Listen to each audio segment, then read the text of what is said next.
Hello, welcome one and all. Welcome to my stream. I am Paladin Ashe, here to stream for you again.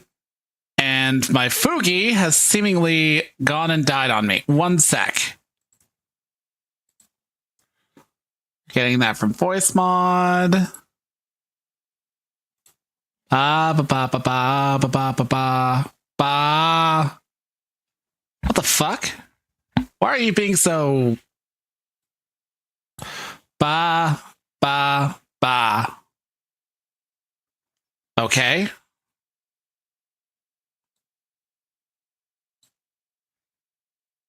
One sec. I'm checking my audio on my on the Twitch side of things.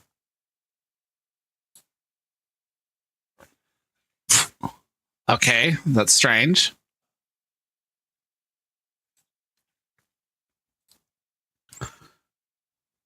Don't know why I was doing that. Anyways, hello, welcome one and all. Welcome to my stream. I am Paladin Ashe, here to stream for you again. And today we're getting into it again with, well, actually, for the first time, with Grim Dawn, which, for those who don't know, is basically a Diablo clone or, you know, action RPG hack and slash type of game. But, you know, very, very well developed. Like, really well developed, like totally worth your money if you were to pick it up. It's a few years old by this point and radiates it, but not in a bad way. Like, the graphics, I think, still stand up, but I mean, it's isometric, so what are you expecting? And if you say Baldur's Gate 3, you can eat my ass. Love Baldur's Gate 3, but let's not be all like, everything's got to be like to that. Blah, blah, blah, blah, blah, blah. The studio behind this is basically a AA studio. They're also responsible for a really solid, colony sim known as Farthest Frontier, which I also recommend. And I may end up playing on stream. But either way, thank you for coming. I am going to get the capture alive, in a moment. Where is you? Where is you? Gonna have to briefly move Discord or OBS onto the other thing. There we go. Just briefly check.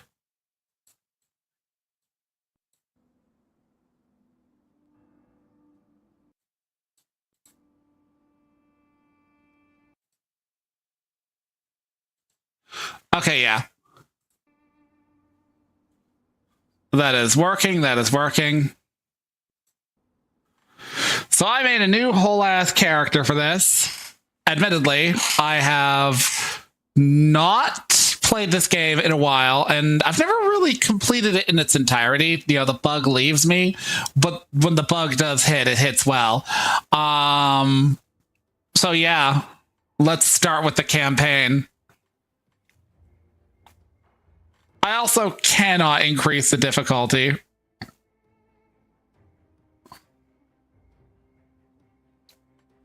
%, my ass.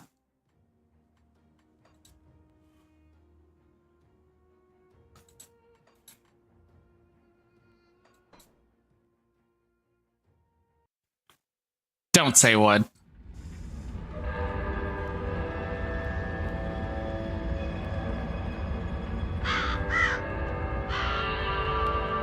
We paid a heavy price, but the...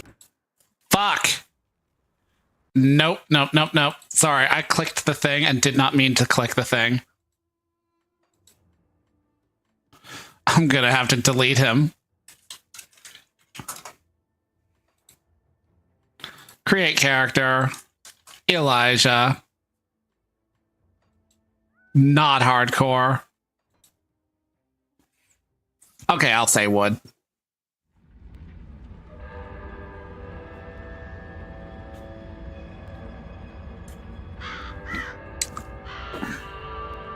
We paid a heavy price, but the trap worked. You seem surprised. It's been a while since we've had a win. How long will it hold? I've never entrapped a being like this, but the bonds hold, for now. How do we dispose of it? I'm just a witch. You're the soldier. If it bleeds, I can kill it. How do you kill it? Alien reference. If you kill the mortal vessel while it's bound, the spirit may perish within. If it escapes... It's listening to us. What are you? Others of your kind name us ethereal. Why have you invaded our world? Your world. We existed first, but were managed by your corrupt gods. Your kind opened the way, and now we return to reclaim what by right should be ours. I've heard enough of this rubbish.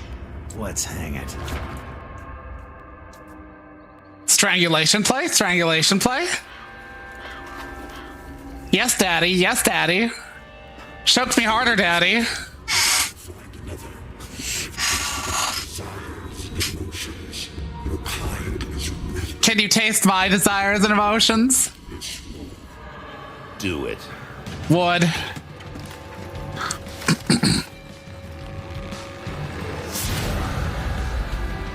Captain! Cut him down. What? Would. Better safe than sorry. The spirit has fled! This is a human now. Guns! In a fantasy setting. Hey, Chanka. The captain is calling. When they awaken... The ethereal was right. The war is lost. We're a resistance now, and we need every human survivor we can call to our cause. Maybe this one here can still die with some honor. If they ever wake up, send them to me. If they don't, bury him deep with the others. It's kind of like a pastiche because it's got like the usual mix and match. Like there's your Arabic nation, which is one of the expansions. There's, I mean, you just saw the image, it's a splash screen. Fucking, they got the classic, what's it called? Brewster hat, like the really classic witch hunter hat. So it's like a mixture. Real quick, because I am inevitably following a guide because I suck at anything remotely having to do with. I'm going to be necromancer occultist. Okay. Still drawing breath, I see. You're one lucky bastard, I'll give you that. Best go speak to Captain Bourbon right away. He seems to have a plan for you now that we've spared your life. Oh yeah, I'm gonna have to increase voice volume. You were possessed. So we strung you up. Seems the spirit fled your body before your life ran out. I'd have liked you to hang, but the captain had other plans. He sees some purpose in you, and I'm not going to argue. Up the road, in the courtyard. Don't make me regret cutting you down. Okay, one sec. Options menu. Audio. Oh yeah, that's way low.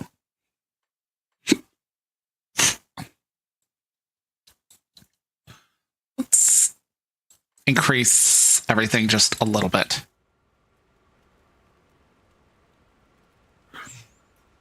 Maybe a little bit more. I can just hit up the master audio.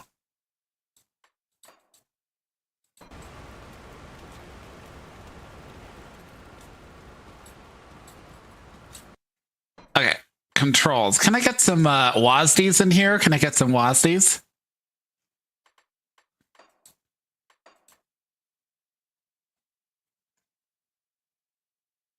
Let's switch weapons. Okay, I can't get WASDs in here.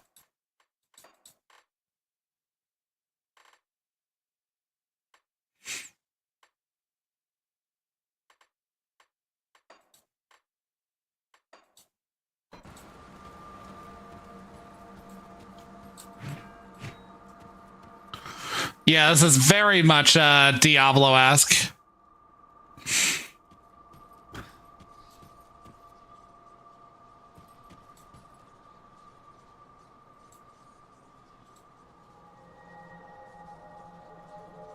Rift gate unlocked. All right.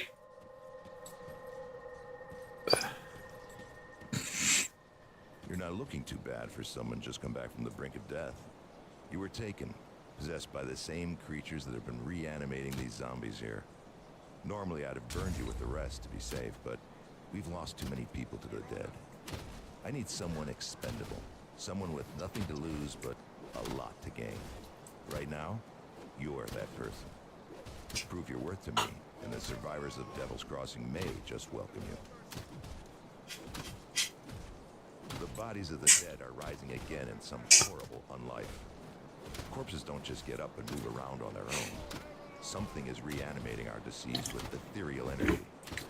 We have observed the dead for some time, and they appear to be flooding Lower Crossing from the Burial Hill, just beyond town. I want you to go to the Burial Hill, find whatever is controlling these abominations, and you will need to fight your way through Lower Crossing. Once you've crossed the stream on the far side of town,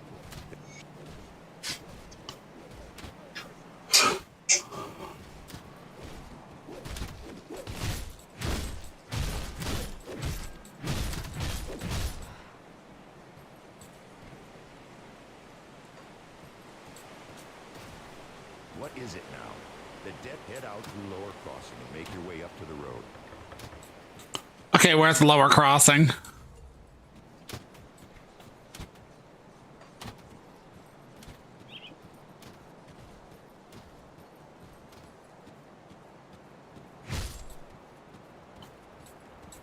The captain says you're all right, but I've seen what the Taken are.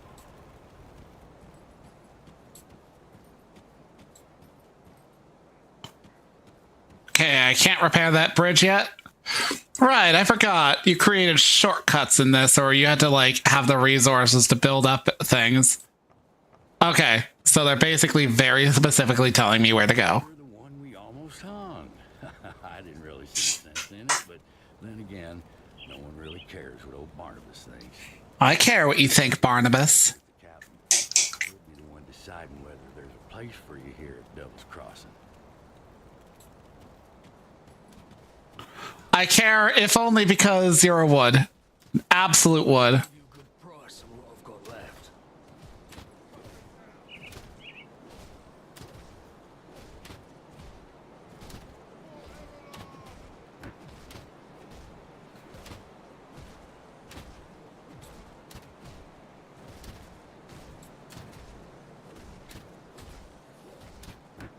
Powdered wig? What?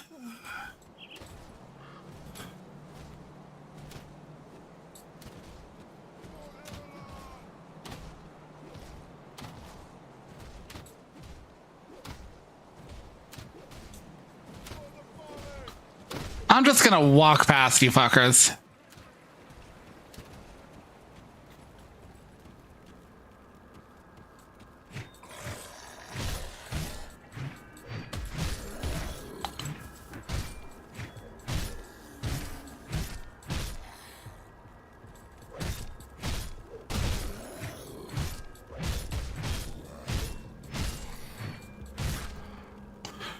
I'm wondering if I should add magic to my setting. The world is our world with slight changes, such as the existence of Therians and demi-humans. Some countries collapsed, some united.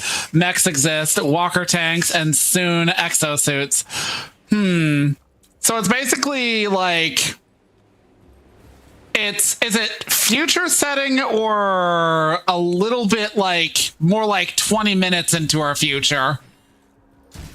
By the way, 20 minutes into the future is a trope name. It is not literal. It just means like the future of like maybe like 20 years from now. So like not super distinct, but still different.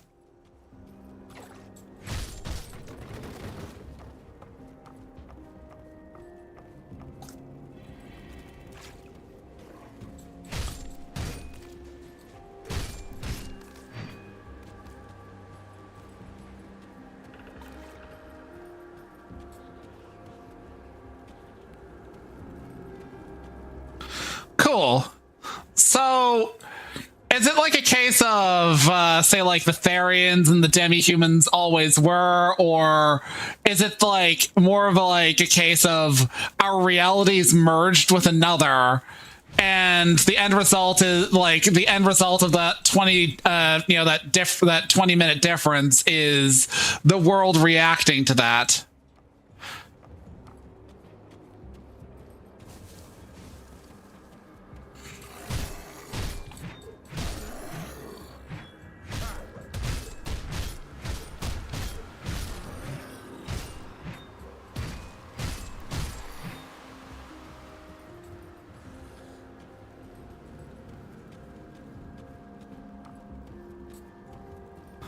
Huh.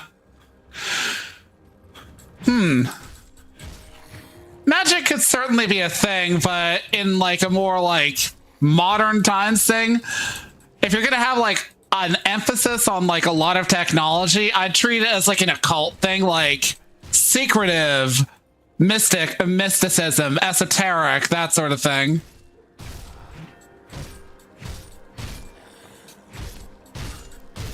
It's basically the purview of like, you know, the big titty goth dommy mommy who you know, joins the cast.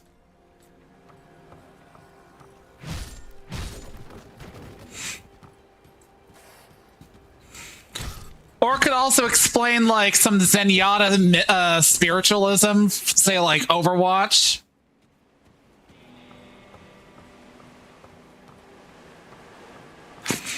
You know, basically a not completely understood force with like a spiritual element.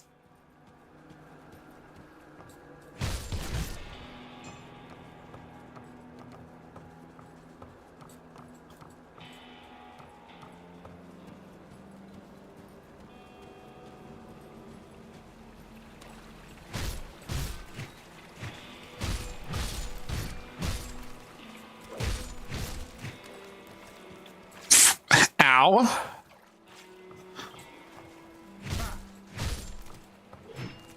I forgot these things like shit out poison when they die.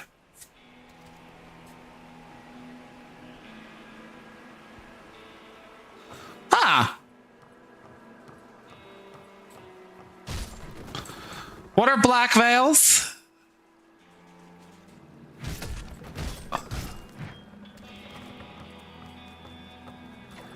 Or is Black Veils like the name of the mercenary company?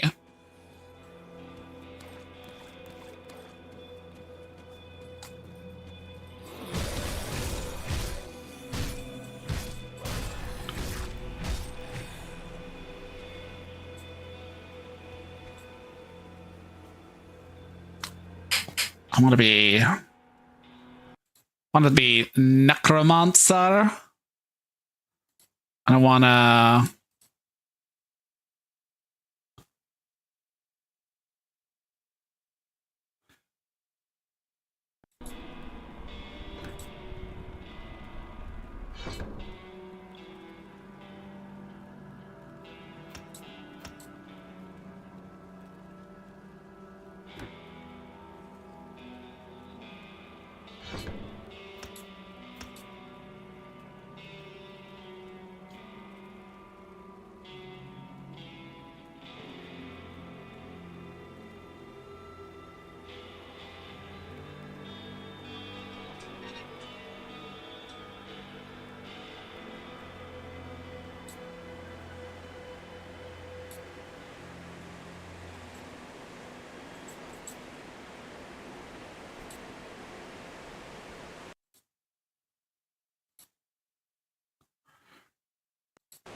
Hey, EA.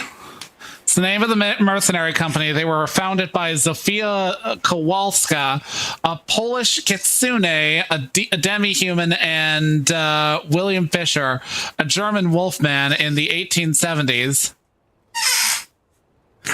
Be careful around Millie. She's going to call you a furry for this. I won't, because I respect how your pronouns.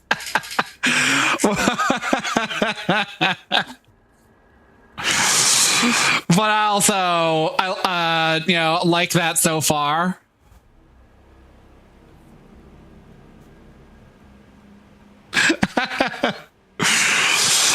No, seriously, it sounds cool.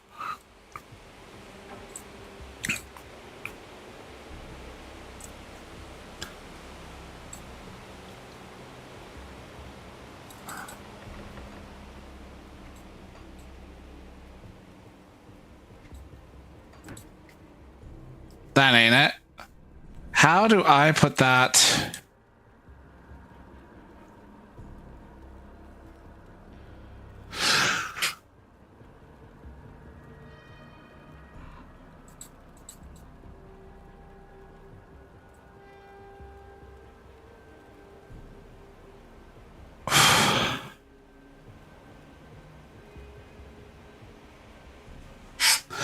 I'm down for the compatibility, though I gotta ask, how does like the genetics work on that end? Because that's always something that people struggle with for good reason. Because it's like, you know, you'll have kitsunes, and then you'll have like kimono mimis, and then you'll have like humans, and you'll be like, okay, but what makes it what?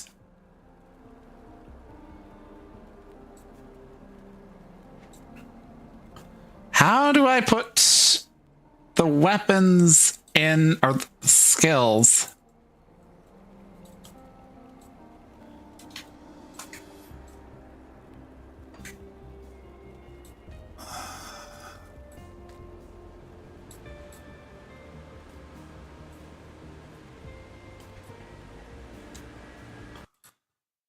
One sec. Attributes.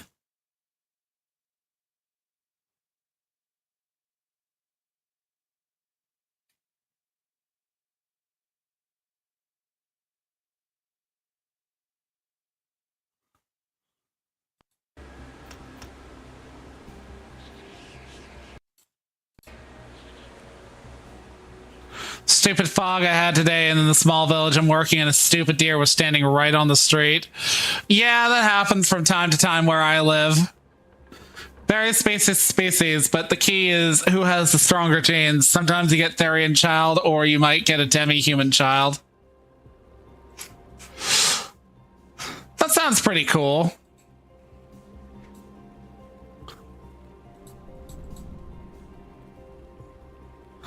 Occultist based off of the build that I'm following. I just don't know how to get the fucking skill to go. It's been so long since I played this game.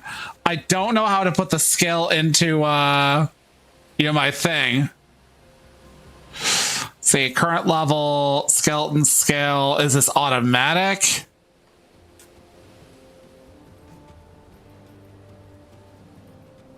Ah, go up.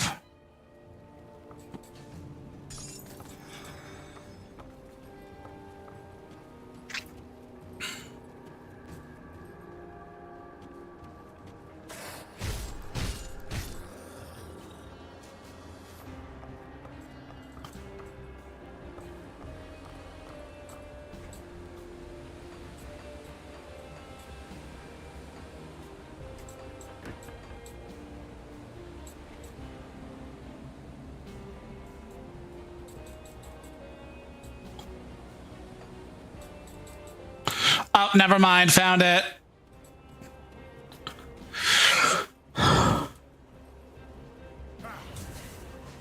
That's the key to this shit. Fiddle until you figure it the fuck out. And now I'm like an amoeba.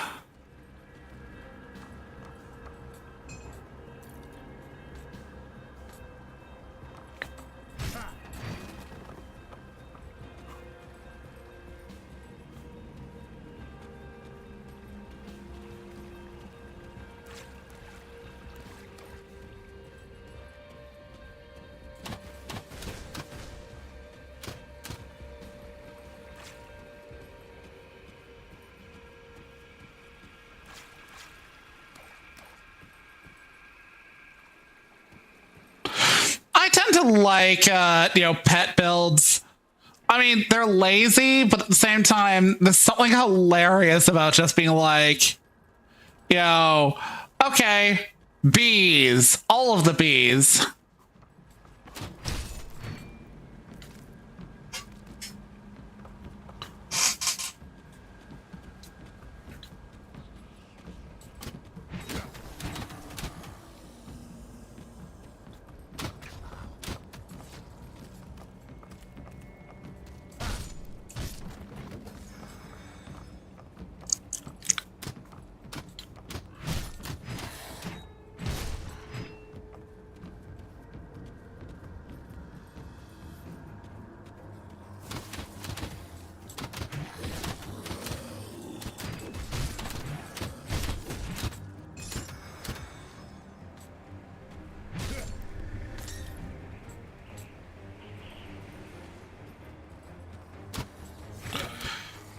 undead plague. Maybe you'd have less of an undead plague if you weren't like constantly hanging people for random offenses.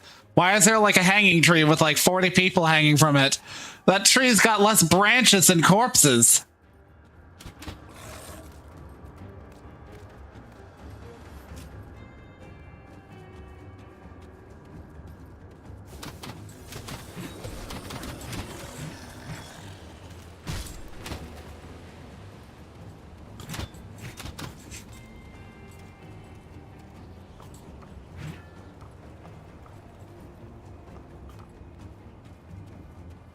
And how is everything burning so much? This place is so fucking wet.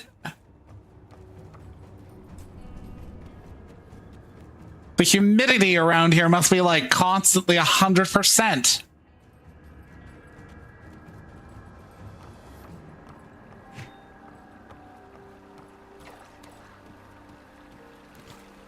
Yeah, that's a fair point. Magic.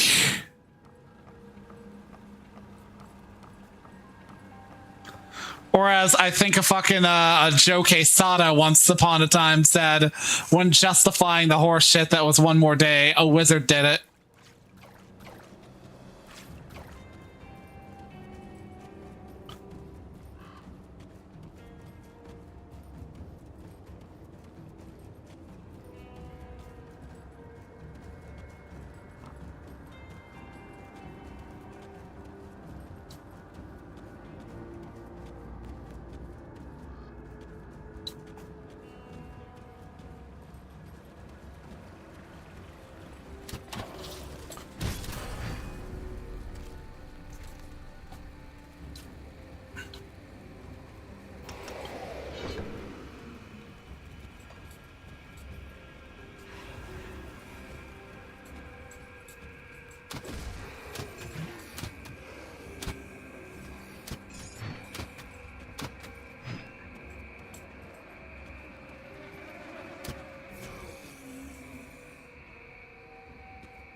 I have not.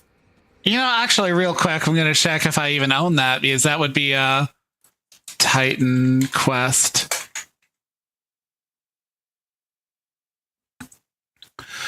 Because a bunch of them are currently really cheap right now.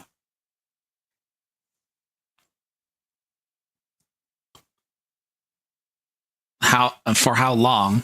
Until the 9th, okay.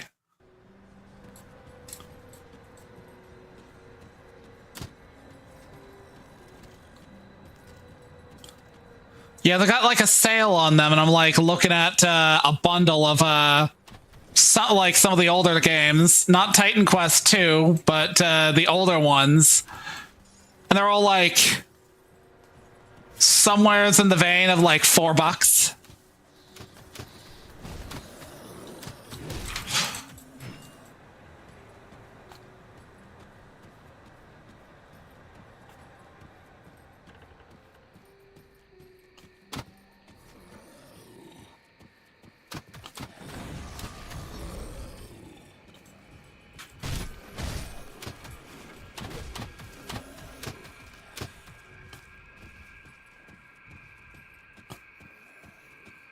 Wish I could just up the difficulty, because already I know for a fact this is going to be a really cozy run, because I'm like not even like pressed. I'm just like walks towards things, immediately kills them.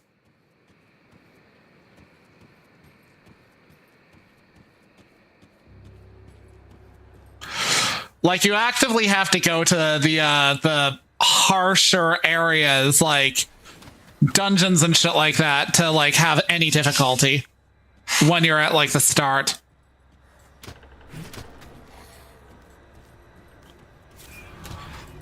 And I'm not blaming the game for that. You know, that's just how a lot of action RPGs are when you have like a minion option.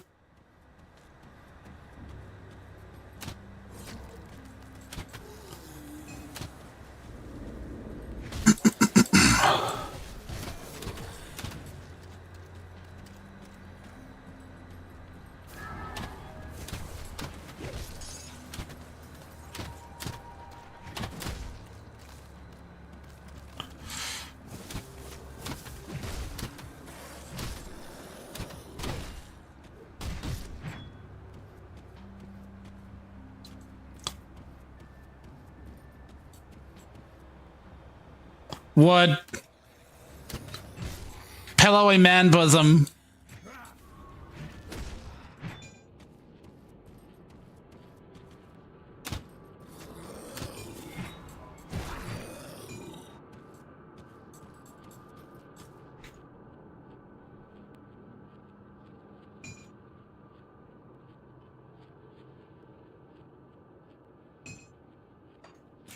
Let's go with a ranged option because why not?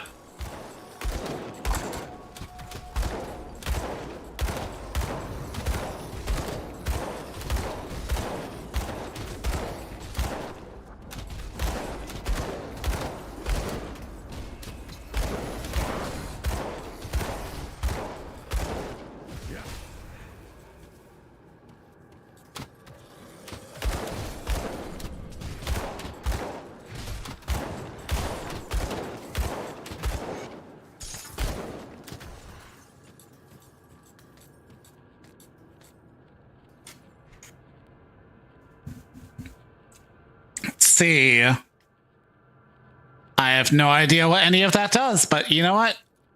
Equipped.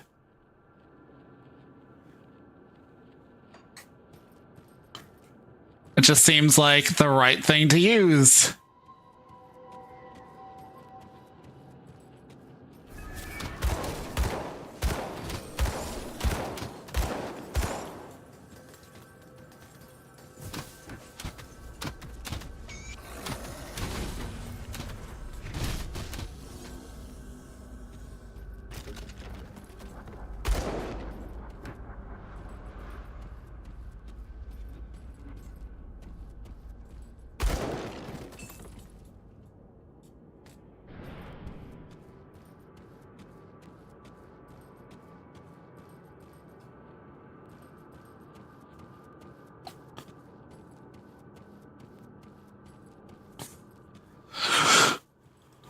Truth be told, I actually am rather fond of, like, Diablo clones, as one would put it. Which I know sounds like a derogative, and it kind of sort of is intended by some people out there, but I mean, come on. You don't get new genres of games without something being the trendsetter. It's kind of ridiculous to be like, oh, this is a rip-off. It's like, shut the fuck up. Like, yay 2 cakes, bitch. Yay 2 cakes.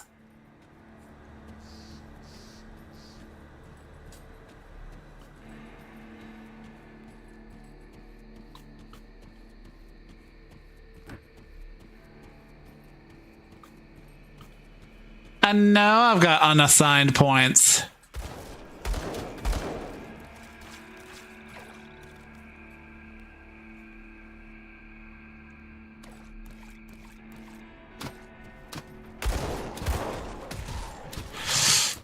Dangerous domain indeed.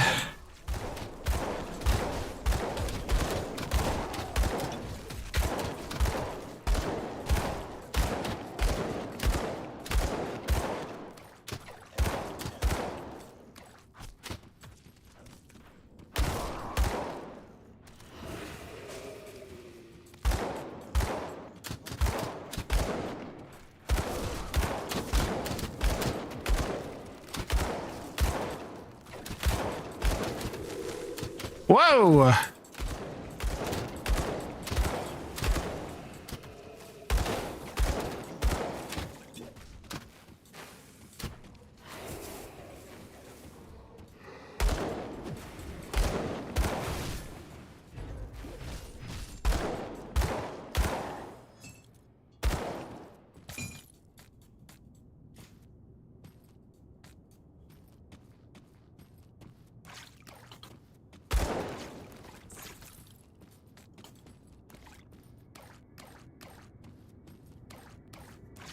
Yeah, many great games come to be because they try to make something similar to already existing stuff. Yeah, and there's nothing wrong with that.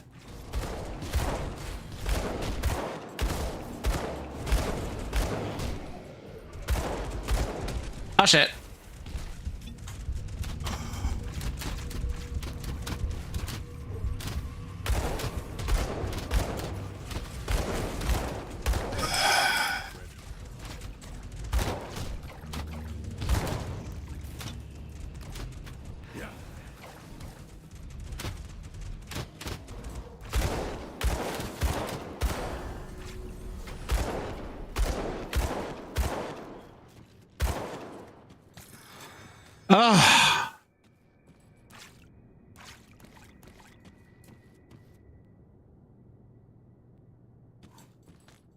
inventory is full. I can't carry anymore.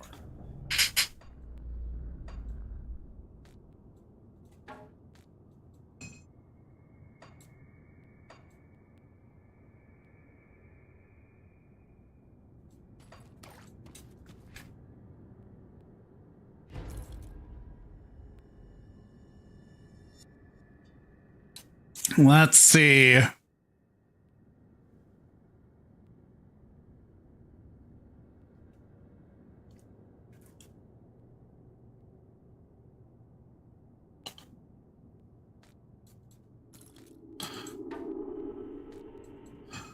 I probably have something at base that allows me to scrap things, but for now, I can't carry anymore. My inventory is full. I can't carry anymore.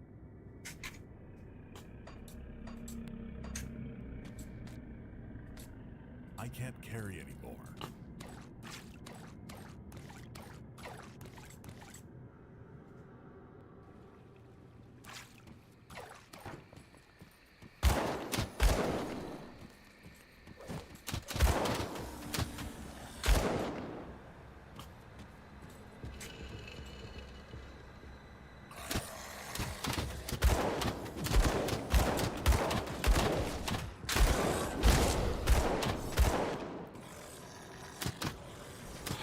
this is basically the same cave as before, but like an area that I didn't see.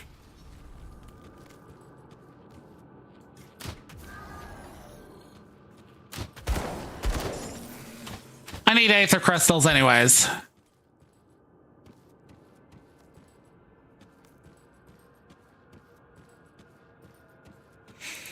I looked up demonologist and occultist was my second build. Ah, cool.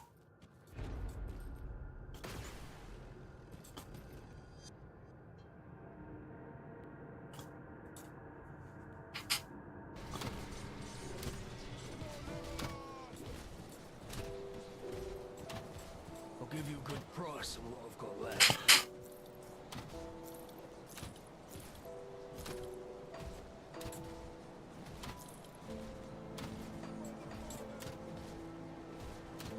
See you around.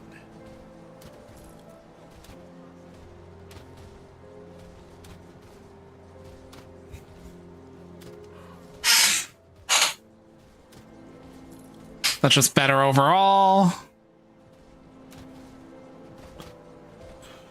Dead attacks have slowed and their numbers are thinning. I take that as a sign that you've dealt with the source? A creature was doing this? Disturbing. Thanks to your efforts, we may yet hold out here a little longer. I've sent word to the gate guard. Speak to him and he should let you in. Take some well-deserved time to rest and recover. Welcome. I need some time to plan our strategy. In the meantime, there are others around Devil's Crossing who could use your help. Take a moment to mingle with your fellow survivors. Kasparov, our resident scientist, is really eager to speak with you. He babbled some nonsense, but I believe he wants to talk about your connection with the Ethereals. Barnabas, our handyman, said he needed help with our water pump. When you're done assisting them, speak with me in my office inside the prison.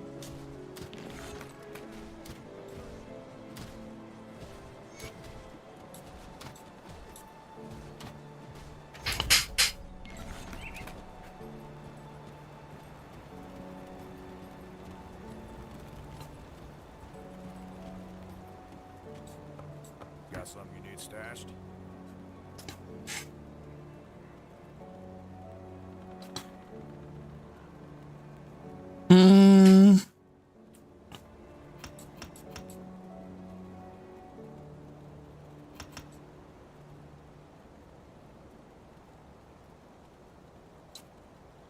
Okay, but what I have in my offhand is just better.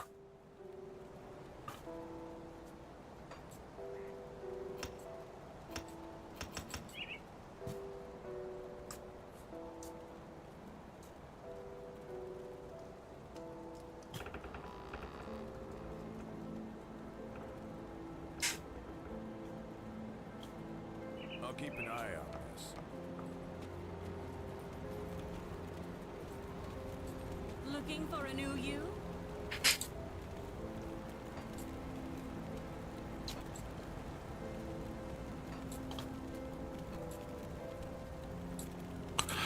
Let's see.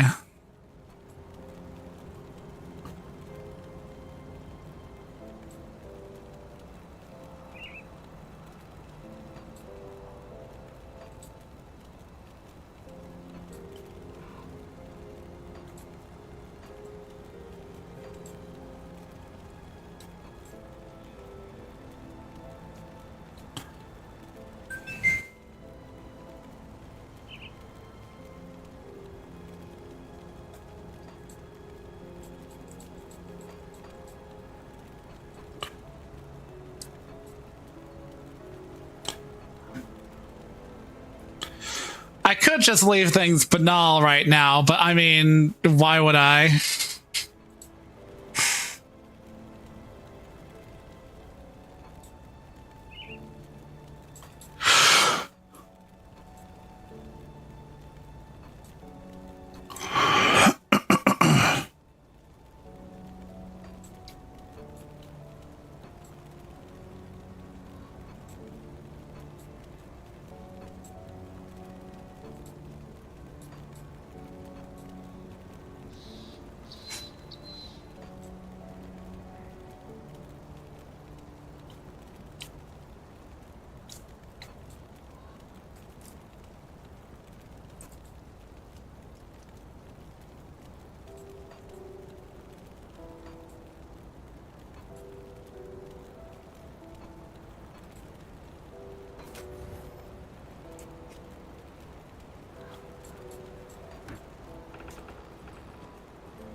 I'm sorry to bother you, but if you're headed out towards Whitemire, could you keep an eye out for my brother?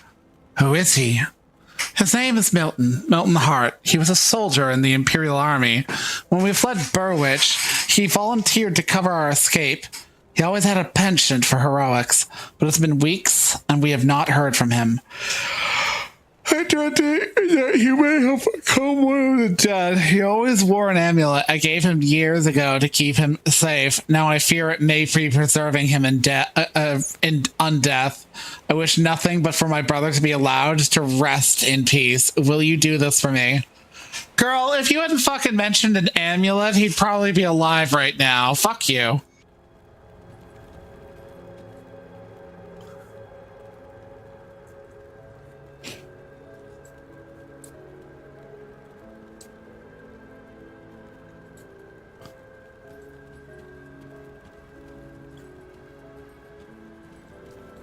See anything you like? Imagine having like a sister who claims to care about you, but after like naming you by name, which, you know, usually a good sign of a person not being a red shirt, you know, proceeds to red shirtify you again by saying you've got a tragic keepsake upon your person.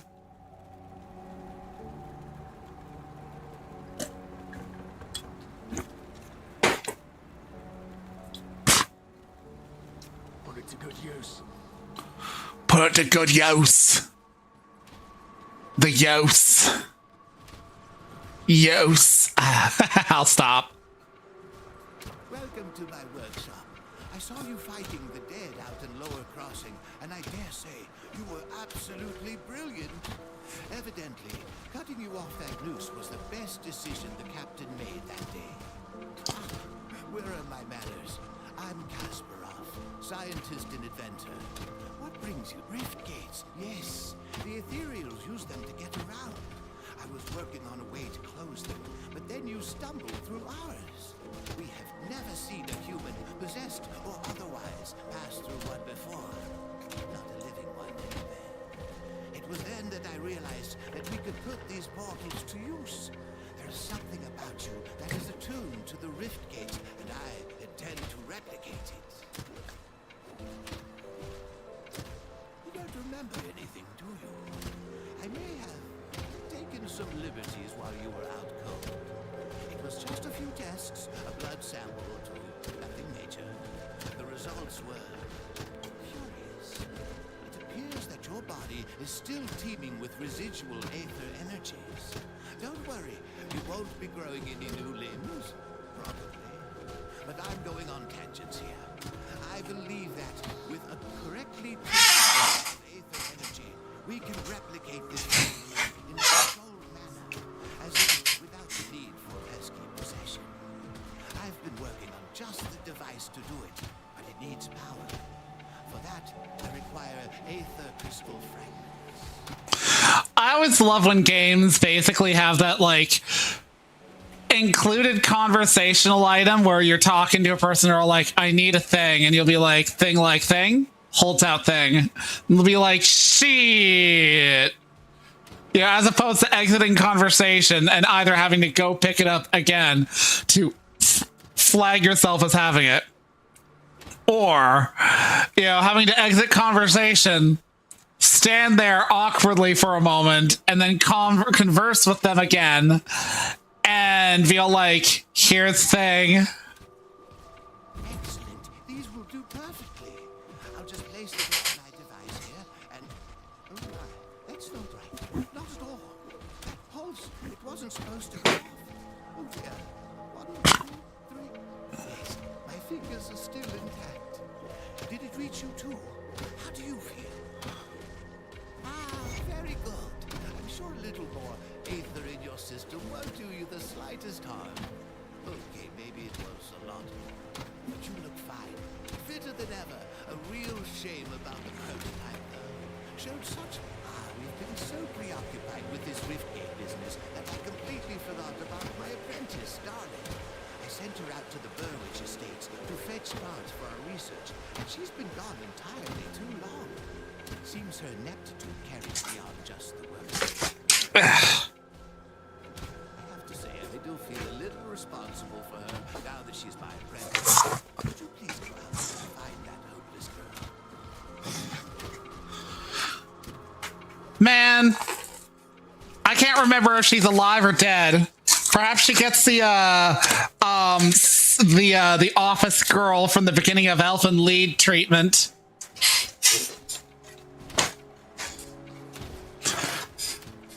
You know, if you've ever watched that, the one that's basically like, oh no, I'm having such difficulty carrying around this platter with this singular cup on it, trips and falls, gets her heart ripped out by Lucy.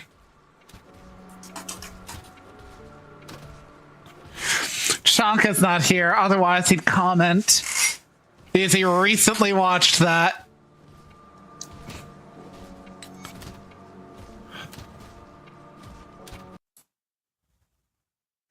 Let's see. Kasparov goes into Bone Harvest for Shepherd's Crook skill. Okay. Not that. Ah, fuck.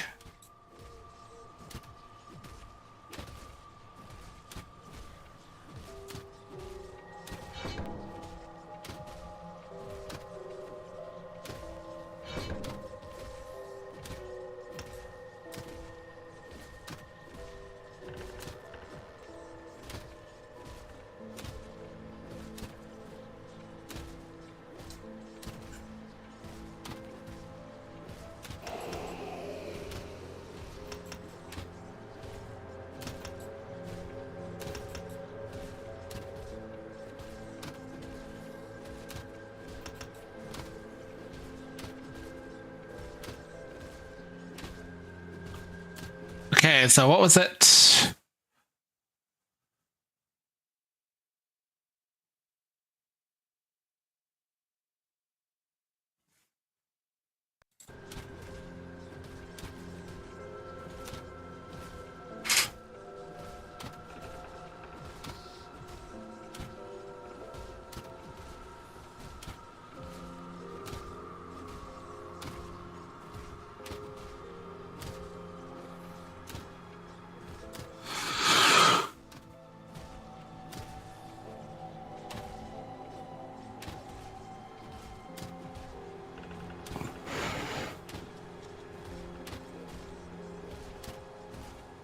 Do I have like an excess of points? I mean, it's possible. Elfin Lead's a okay series from what I've seen of it, but I haven't seen much of it. I saw like a few episodes of it back when it was new, back in like the two. It was late 2000s, early 2010s, I think. I hear you've been cleaning up the lower crossing. If you're going to keep fighting, you'll need. Here's something you'll never see again in this world, stranger. Something for nothing. Take some iron coin off my hands. You see, they killed my Annabelle back when the village was first overrun. Ain't nothing gonna bring her back, and if it tries, I'll put a bullet through its skull. I got nothing left but revenge, so I pay good iron to those willing to put down those abominations. Take Pharos, Gilius, and Negan, for instance. Used to all be good men, defenders of the Empire. Now nothing more than shambling fiends stalking the swamplands of Whitemire.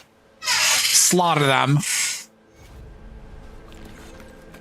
All right, I forgot that the coin of choice in this setting is iron. Captain send you over? You must have done quite a service with the dead if he's got hands to spare for old Barnabas.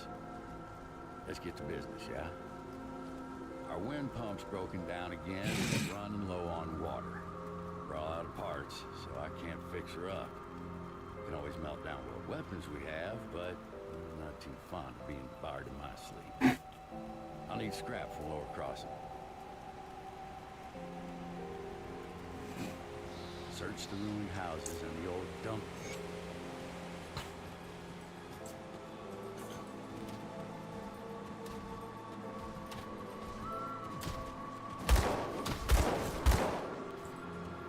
I mean, any metal will really do when it comes to currency. The thing about currency is it needs to be backed by something, and it needs to be accepted as having a value represented by it, by the common people.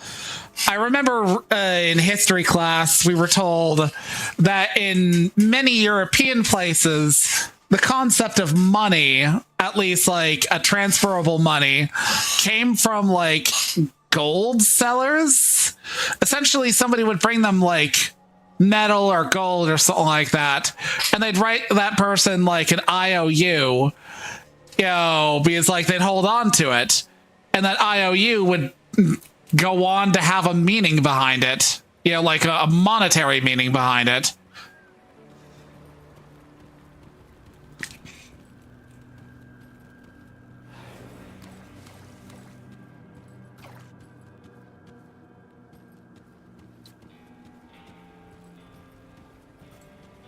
Oh, wait, right.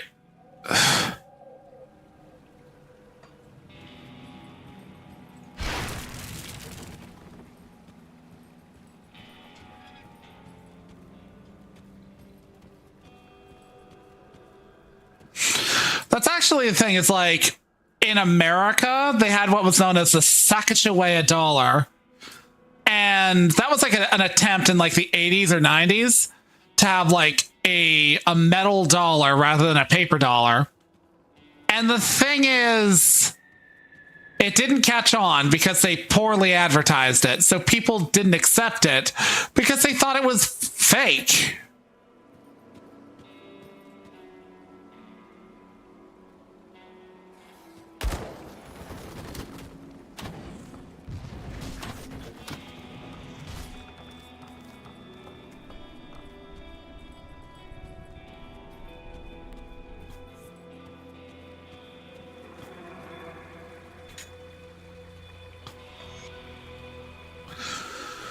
Inquisitor Creed, I'm currently en route to the village of Burwich in order to investigate a number of strange incidences that have been reported in this area, as dusk is drawing near and the swamps of this region are said to be hazardous to travel at night. I'm reluctantly taken up lodging at a small squalid tavern in Lower Crossing. Perhaps I'm weary from the hurried travels, but I feel as if there is a strange pressure and electricity in the air. Yeah, that's another thing. Also, hello, Warden Wolf. Welcome to my stream. Nice to see you.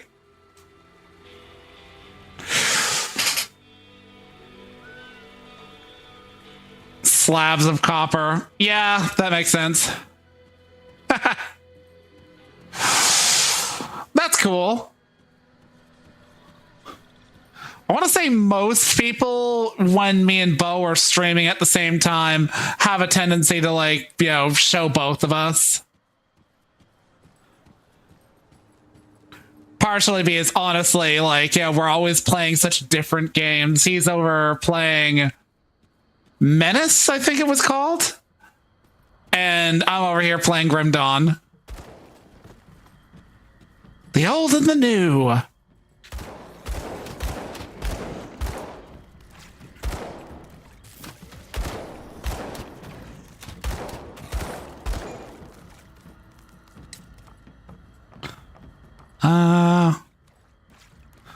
Oh yeah, that's for a quest. Oh yeah.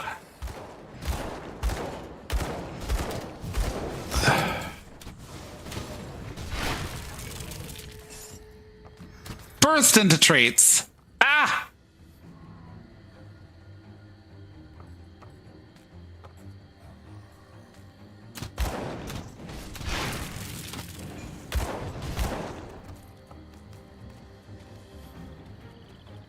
Bones. Do they have bones?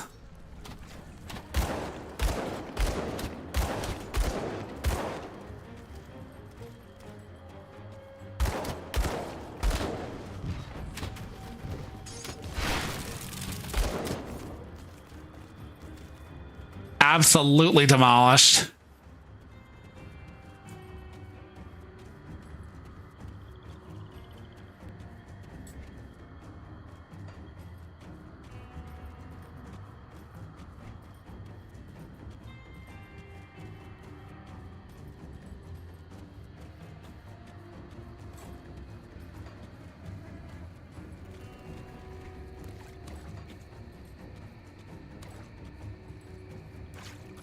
Let's see.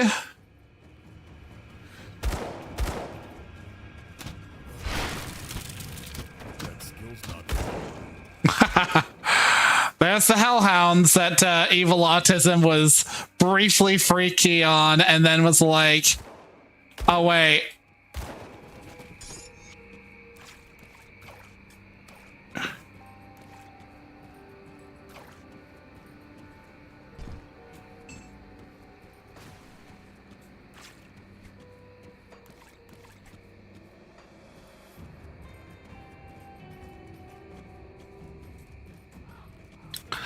One thing I struggle with games like this is that, like, you know, builds and whatnot are always like, get this hyper specific gear, and I'll be like, am I supposed to like grind for that? Because yeah, I'm never getting that gear.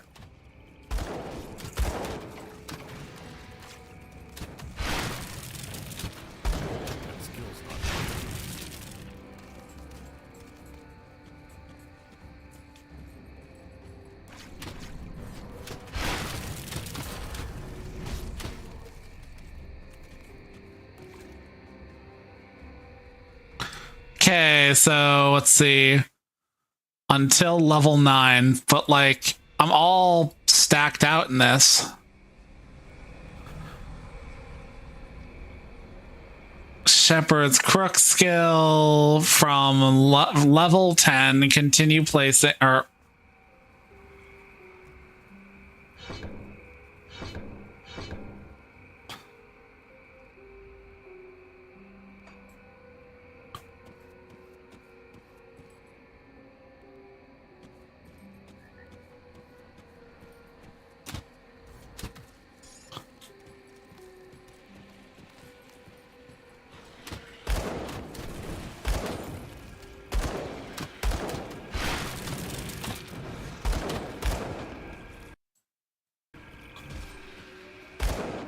yeah, currency is a weird one. Like, gold didn't really get adopted till the 14th century. It was silver till then. Yeah, that makes sense. Mostly because while silver is still kind of a precious metal, I want to say it's distinctly more common than gold. And a little bit more durable. Like, it's as they say, more iron is poured every like hour than has ever been poured of gold in all of human history.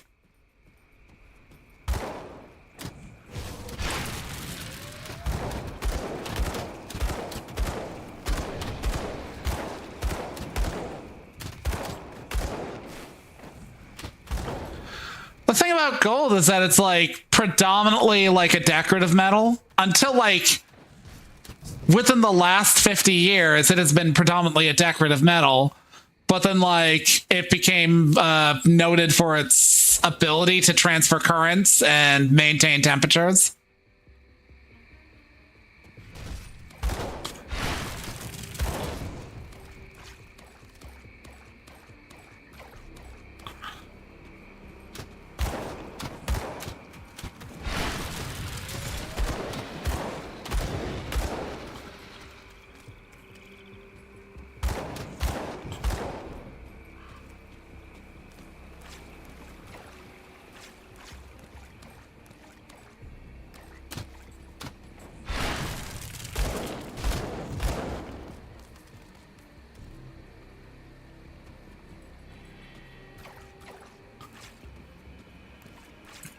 Yeah.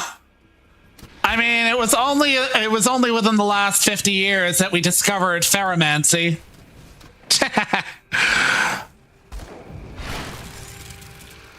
I joke, but fucking like, even as somebody who loves technology, I fully acknowledge that technology feels almost kind of like magic when you really get into like how the shit works.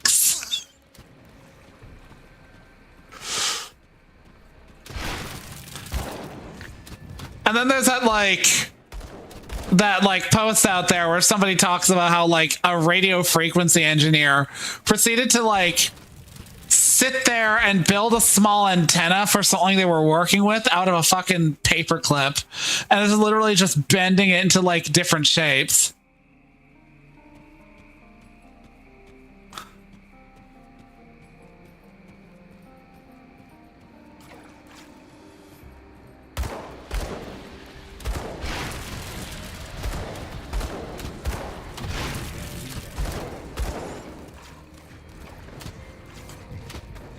Yeah, but I don't really expect such stagnancy to last.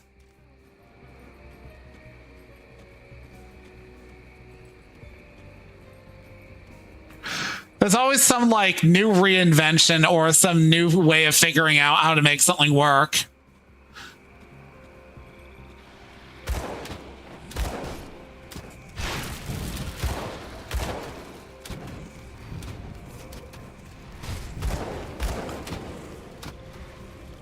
Become more iterative, which is annoying.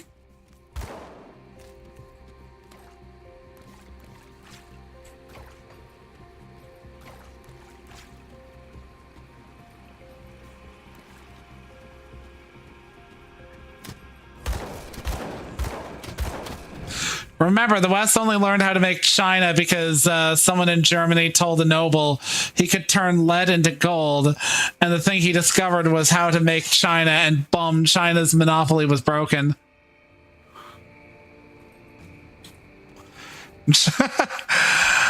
Yeah, I always find how like so many like technological advancements were purely on accident.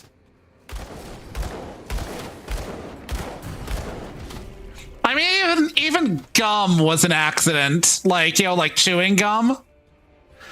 Or at least so I remember from one of those like little like factoids that was on like the wrapper of a fucking like chewing gum, which was something to the effect of a dude was trying to come up with like a resin or something like that, and he accidentally made like something that was edible, and it was like, I'll just add pink dye to it and then patent it as this. Dude made chewable glue. Yeah, penicillin's another one. It's like, oh no, my culture's got mold on it. Wait, mold? That mold seems to be eating the bacteria. Damn, that could be useful.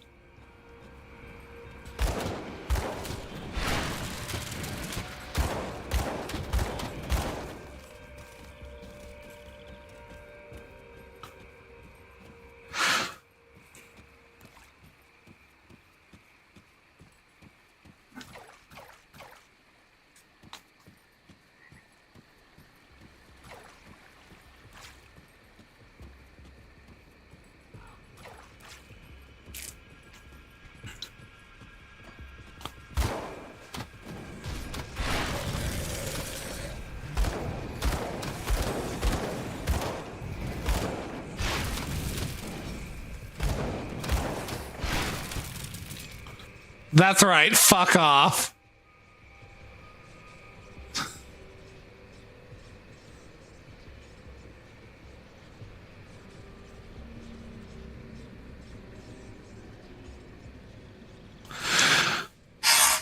Yeah, that shit's wild, where he's like, yeah, I've cured pancreatic cancer in rats, and clinical trials are a possibility.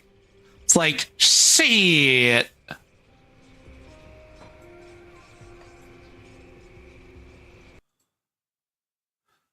See.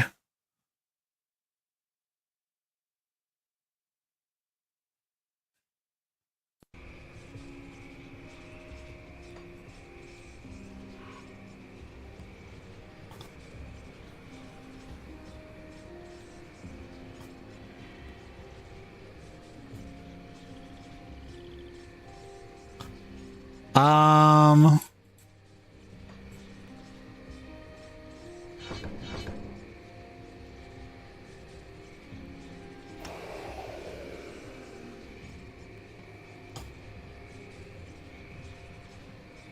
Okay, so every point. Okay. So watching a YouTuber who is a microbiologist, and he was saying, like, we're on the cusp of massive medical revolution because of the ability to gene edit. Yeah. Like, that shit is super wild. Like, I'm not about to, like, buy into some of the stuff my dad has said over the years, because my dad watched something years ago where a dude was all like, there's a very real possibility we're going to get to a point within the next 10, 20, or 30 years where those born today will live essentially forever. You know, because of medical advancements. And I'm like, okay, that sounds pie in the sky. But we are getting to a point where the major things that tend to kill people are going to be done away with. And the things that cause those things to appear in people, i.e. through gene edit, like, you know, like through like the degradation of our, you know, cells as we age, is also going to potentially be something we can fuck with.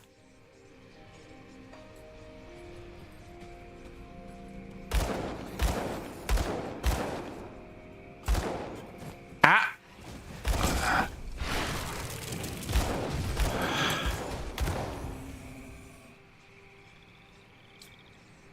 I'm gonna pause right here and wait for that 3-minute thing to go by because y'all are behind the wall.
My mother told me someday I will buy. I don't know if that's owned.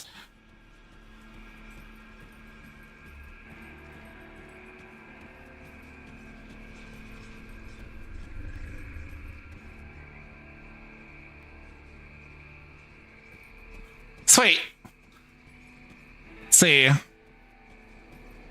And they found out it because they wondered how bacteria in the ocean fight off viruses. Let's see. It's called CRISPR. It's super interesting. Yeah, I've heard vaguely of CRISPR. I haven't really looked into it, but it's like really neat stuff.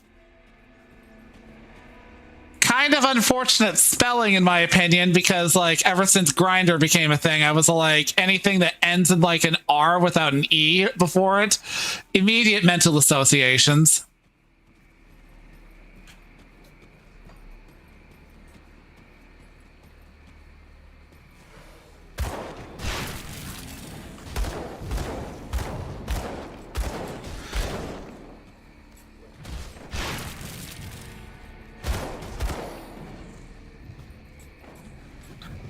I hope they get on that. I want to join a clinical trial to get my hair back.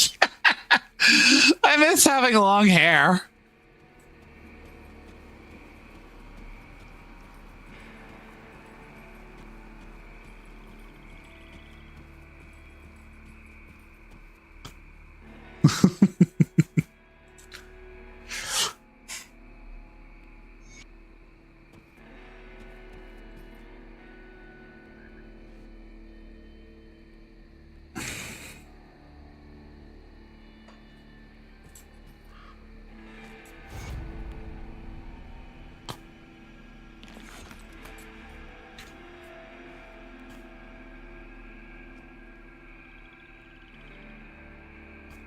Where'd that ring go?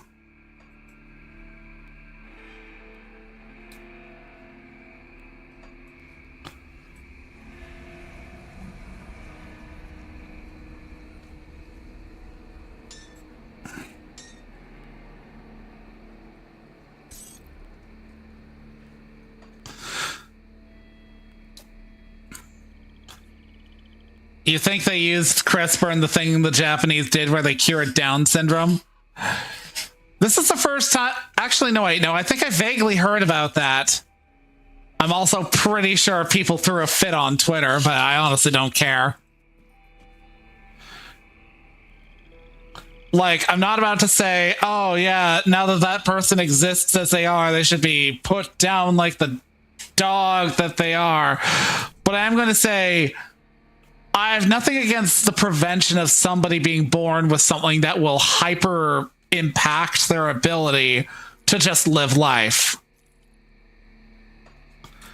Because while it varies, like some people with Down syndrome are more functional than others, the fact remains it's like genuinely a medical breakthrough that would prevent somebody from living in essentially a prison of their own body.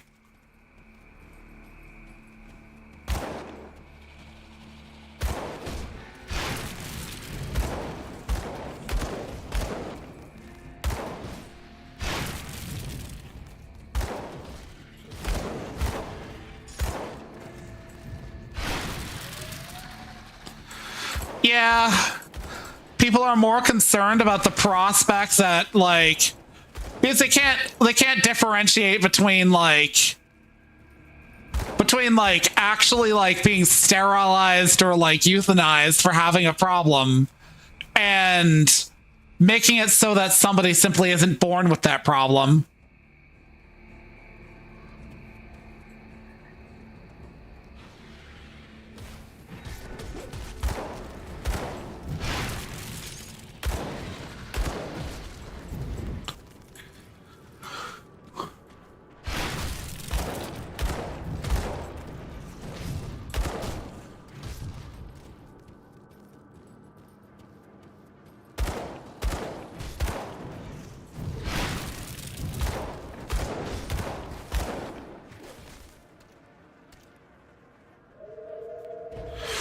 Yeah, that's another thing. But some people get so into their feels about it that they are terrified of the idea of having somebody who's not like them.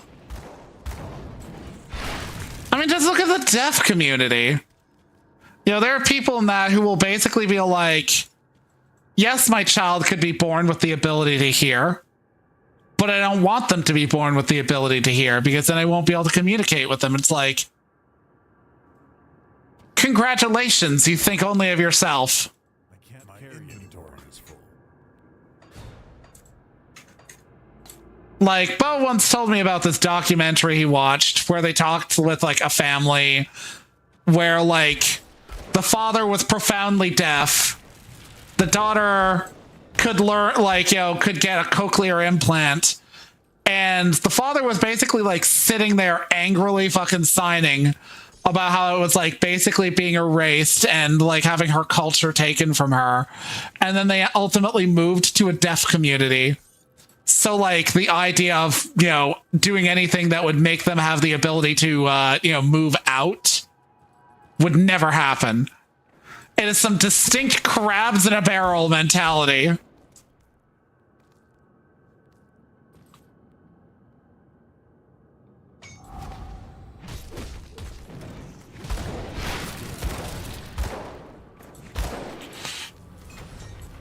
Can't carry anymore.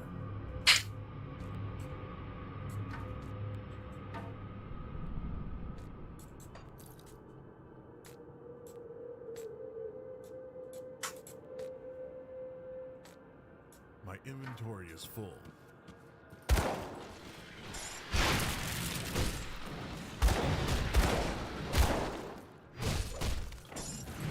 Yeah, that's kind of my feelings on it. Like, you don't see that with the blind community.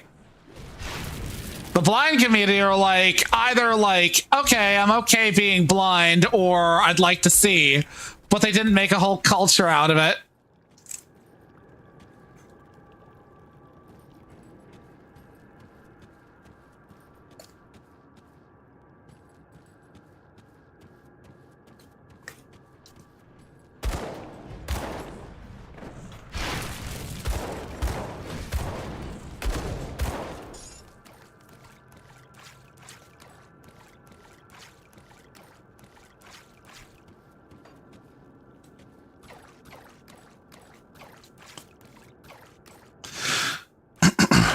So how's the situation precipitating over in the UK with the current laws surrounding obscenities or whatever? The shit that's making it like allowable for like the constabulary to, yeah, okay, you know exactly what I'm fucking talking about.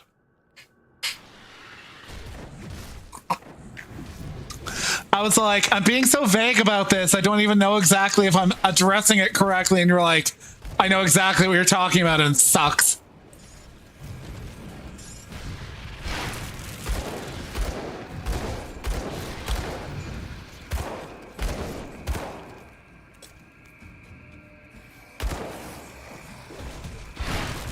We may yet be in the second colonial era of America.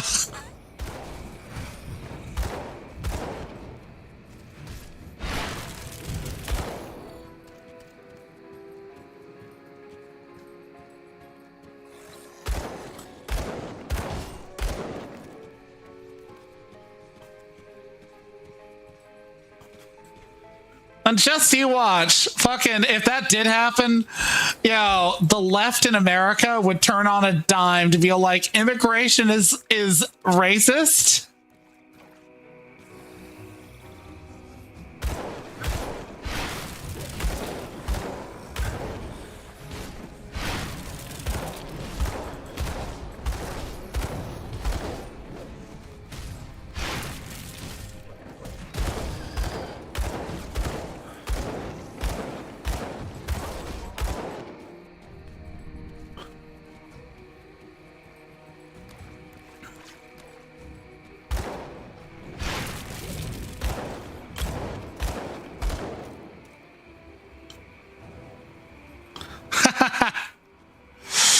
I mean, everybody's got to have their vice.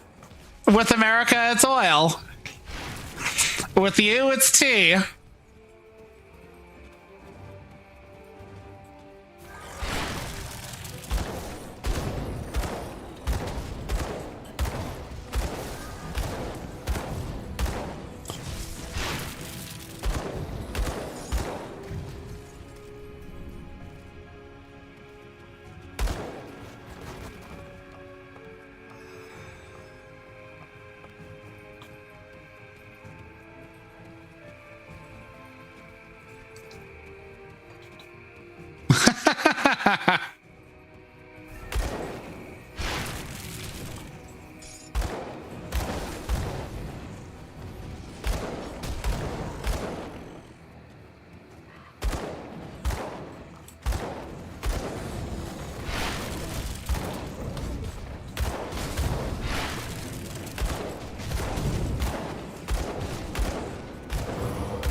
Ow.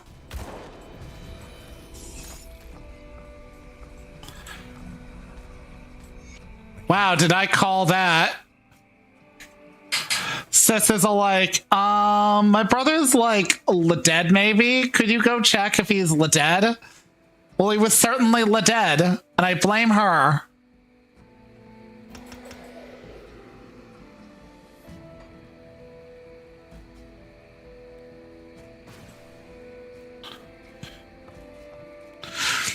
I think the most egregious thing over here is the erasure of culture and like all the amazing things we did. Yeah, that's kind of the biggest problem I have with like a lot of this lefty stuff is, oh, we need to be culturally enriched because we don't have our own culture. What are you talking about? We have our own culture. You just chose not to acknowledge it because you want to say it's all racist. But sure, have a kebab, have curry in that sort of post-colonial, you know, I'm totally not like cherry picking the, you know, the things I like out of a culture aspect. Because my God, that is basically how it is. I said on Discord earlier, or actually no, I said it to like Iggy in a DM that a major problem with you know, the left is that they basically engage in literally imperialism without admitting that they're engaging in imperialism. It's just noblesse oblige by another name.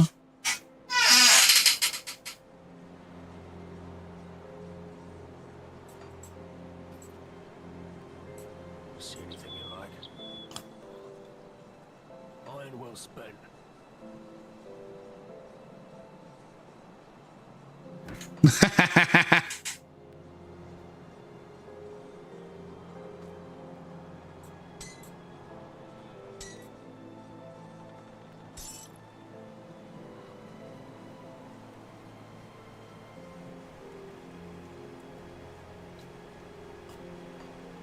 I'll give you a good price on what I've got left.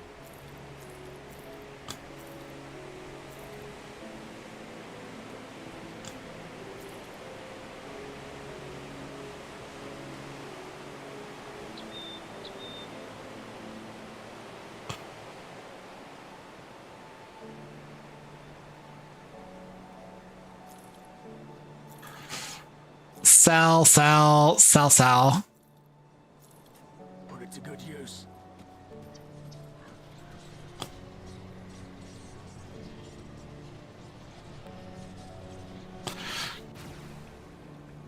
I never get to be honest, to be this honest with most Brits either. You just have to nod and move because everyone just drags you down over here. That's why I love speaking to Americans. Yeah, Americans can be contentious about things, but generally, you know, for the most part, they embrace the idea that you do have the right to say things.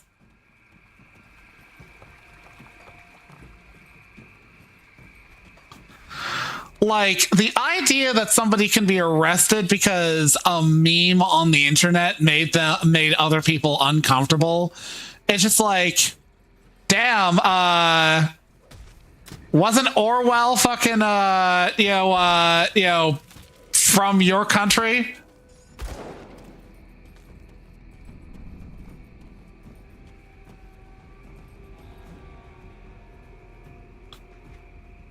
Wait, I thought...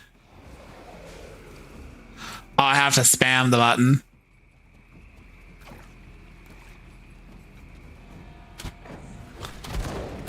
Yeah, that is some fucked shit, especially when you look into what fucking, you know, Karl Marx believed. Like, dude literally sent another dude a letter about his, like, you know, feelings about certain minority groups, but people get pissy when you reference that letter.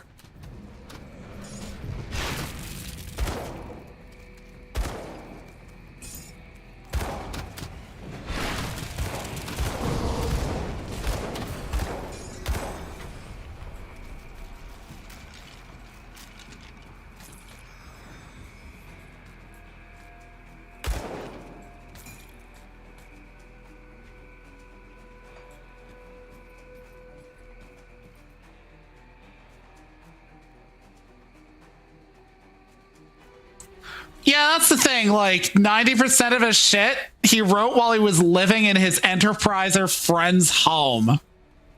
Like, dude never worked, spent more time rabble rousing and stinking up his room in this dude's house, and laid hands on the dude's underage lady's maid and got her pregnant, and then had her booted into the street.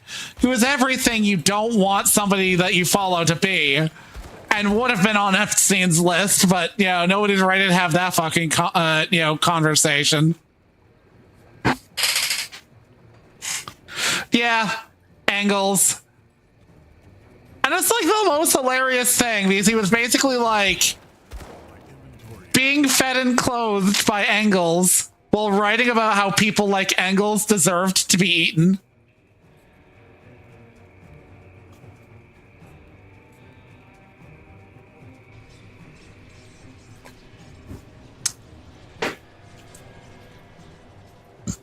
Like, I'm not sure who's the bigger hypocrite there. Engels for housing a dude like that in the first place, and I want to say resonating with the views, despite basically being like quite literally the person that it's aimed at. Or fucking Marx, who's a like, oh, we need to take back the means of production from the Enterprisers. Literally does nothing with his life. Yeah. That's another thing. I mean, people these days are willing to admit that Gandhi had some fucked up beliefs, but they're not willing to admit that, like,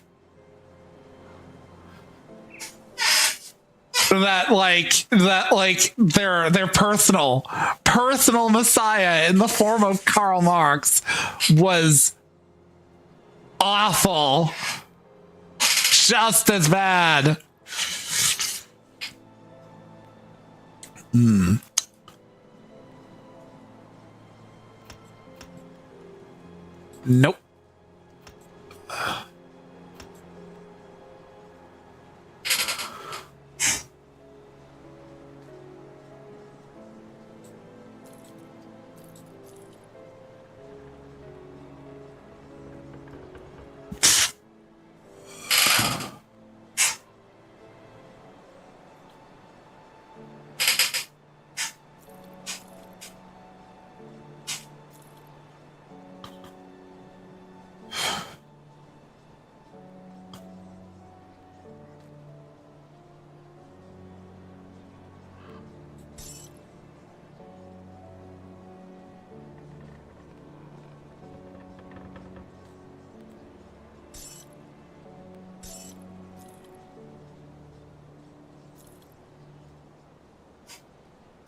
Well spent.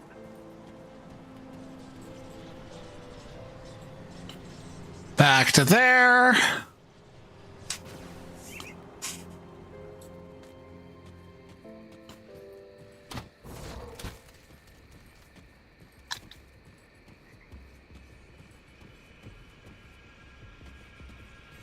Hey, Iggy.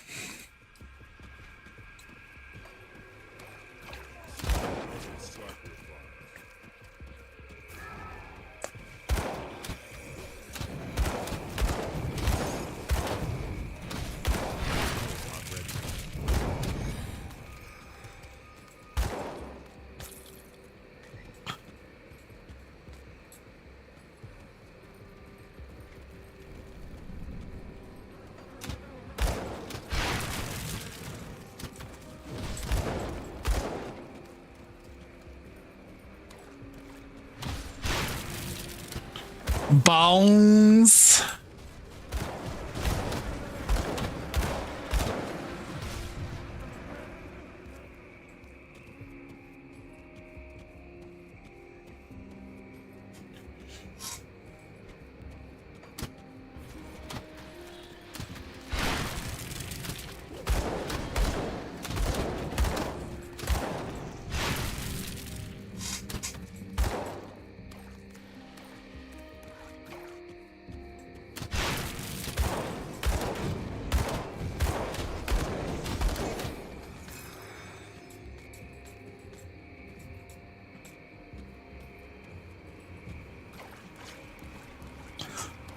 Bone Storm!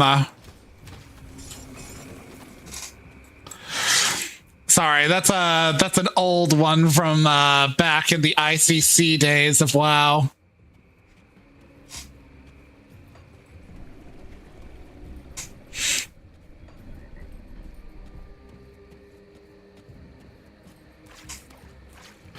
Wasn't the Bone Zone that fucking dude that I had to do several fucking dispatches on for dispatch? The dude who said that fucking that Flambe was a closeted homosexual, to which Flambe said, "What's this about the closet? I skipped the closet and went straight for the clubs."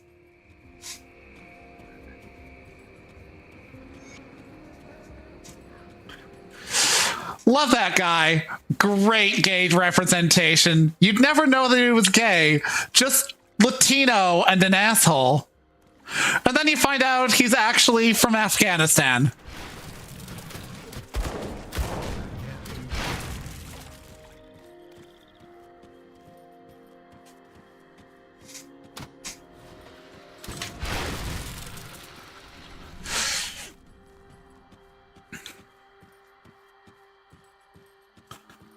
If memory serves, that's literally like right in his like file at the beginning of the game. Let me real quick check that because see, dispatch wiki Flambe, because I want to say I read that he was from Afghanistan. See, yeah, Herat, Afghanistan. That's his birthplace. His name is also Chad, but I had to find that out, you know, through secondhand knowledge because fuck me, I'm always saying I am Mecha Man.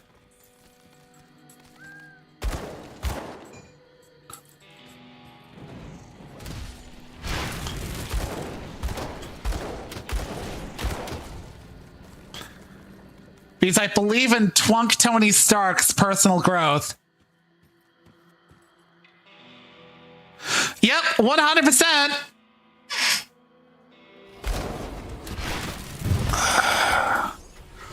And his name is Chad. Like, sincerely, it's such an odd name choice. I can't carry anymore.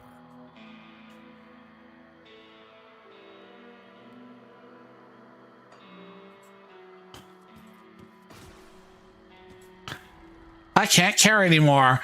I would like to increase my bag space. Please and thank.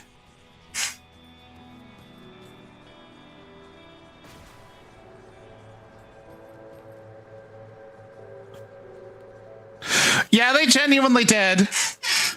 And they succeeded. Like a boss. Dude could not be douchier.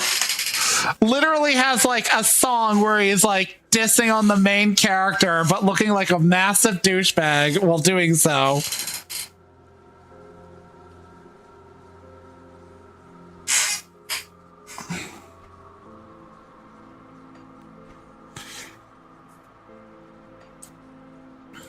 Come see what's left of my wares. I mean, you ain't wrong.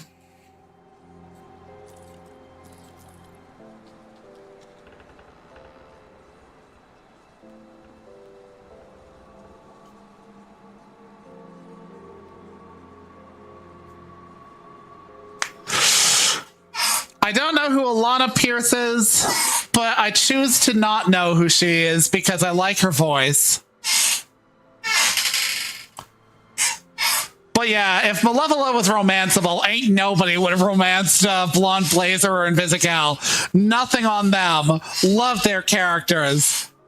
But nobody would have romanced them.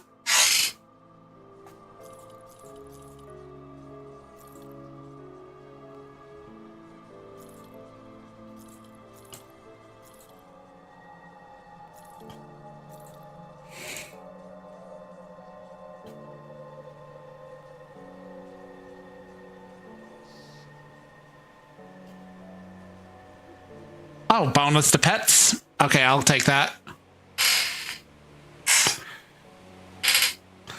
Oh yeah, fitting. Put it to good use.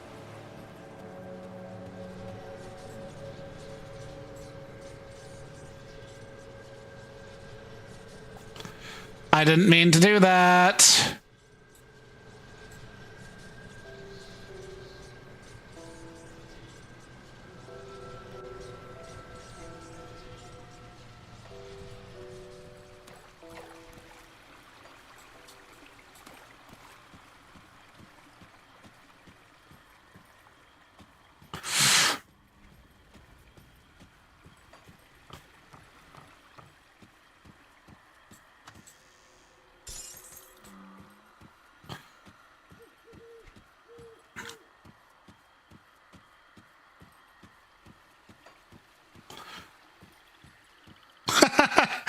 Yeah, Karlach is literally everybody's fave for that game because she's just such a sweetie and she's rough and tumble.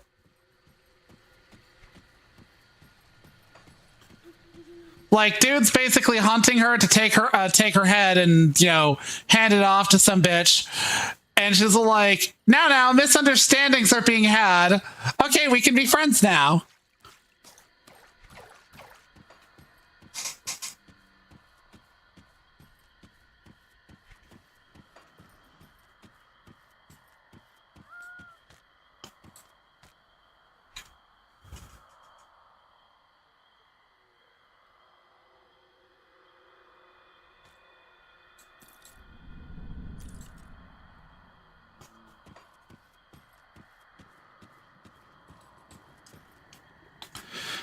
I've got points to spend.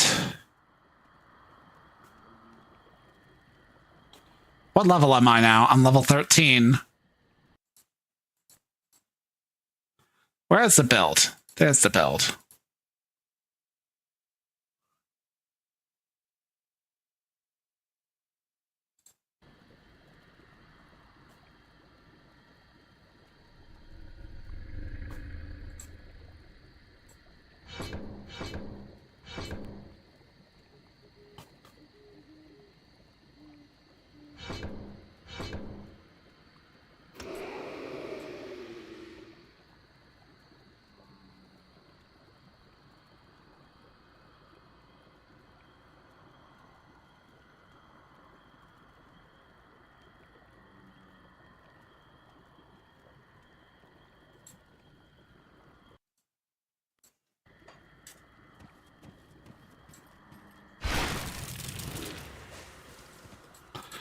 Oh yay, I got a Big Daddy, Skelly.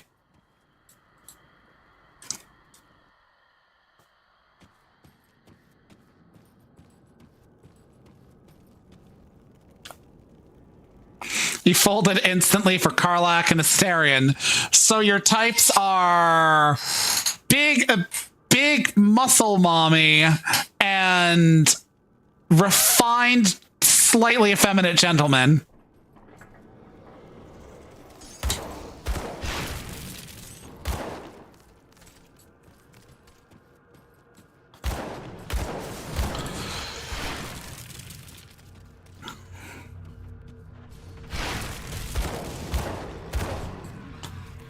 Asterion was by far one of the best vampire storylines I ever played, because while he's kind of the reluctant vampire, he's not like the overly egregious type. It's more like being immortal has sucked raw ass because I've had absolutely no agency my entire time. Hey, Fel. And I'd like to have some control in my life, but ultimately speaking, if you go his good route, he still gets some control, but he retains his humanity in a way and becomes a better person for it. And then you have sex on his grave, and I'm like, mood. I'm not usually touched by in-game romances, but that one was touching.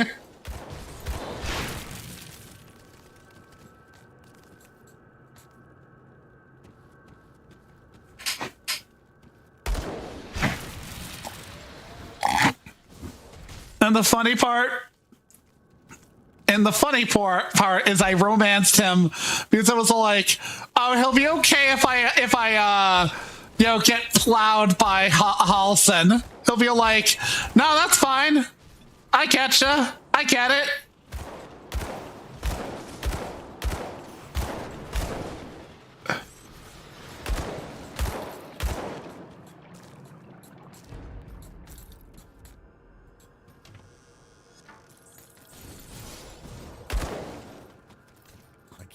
I can't carry anymore.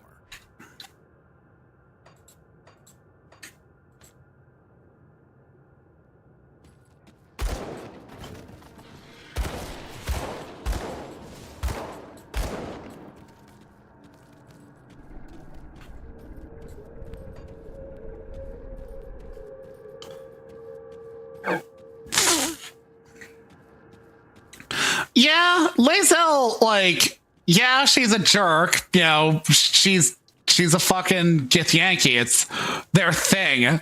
You're lucky to survive a Githyanki interaction. So, you know, I don't judge it too much. But I really liked her growth as a character, and she gets some really fucking good lines. Like, what was it? What point is a heart of stone if it's to be shattered? You know, when like you do the whole the Githyanki crash story.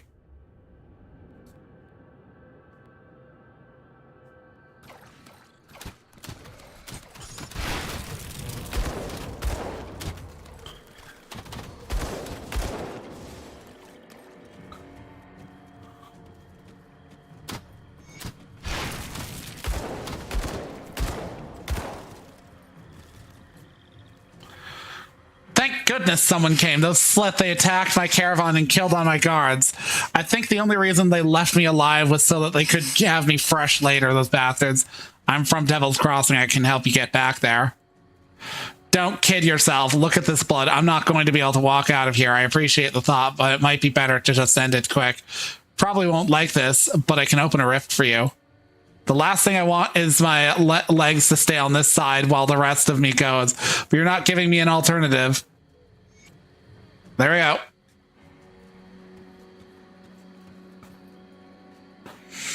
It's its own setting. Like, it's complete own setting. In my initial play of the game, I found it somewhat mediocre, but then I looked into it and was like, actually, it's not mediocre. It's actually defined and interesting and whatnot. And genuinely fucking dark most of the time. Like, you go through a cannibal village at one point, and the gods are kind of like distant, and you can actually interact with them.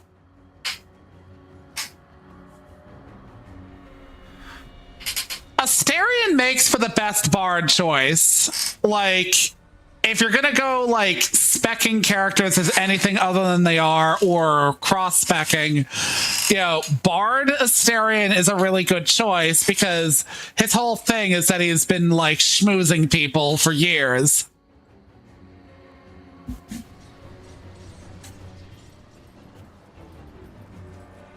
Come see what's left of my wares.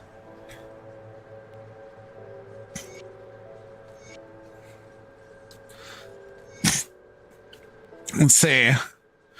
I'm afraid I may have to break a promise. I'm not about to give up yet, but things aren't looking good outside. I was lucky to survive that first night when I volunteered to distract the rotten walkers while Bourbon and his group, including my sister Sybil, made their way through Devil's Crossing. I believe Bourbon, and if anyone can get those people through, it's him. Before they left, I looked Bourbon in the eye and told him to keep her safe. He put his arm on my shoulder and spoke in that calm, reassuring tone of his. He told me that he would do everything he could, but I had to promise him something too, that I would do my damned best to get out of this alive. Well, I've sure got myself into a fine fix. I diverted them walkers all right, but now I'm all hemmed in.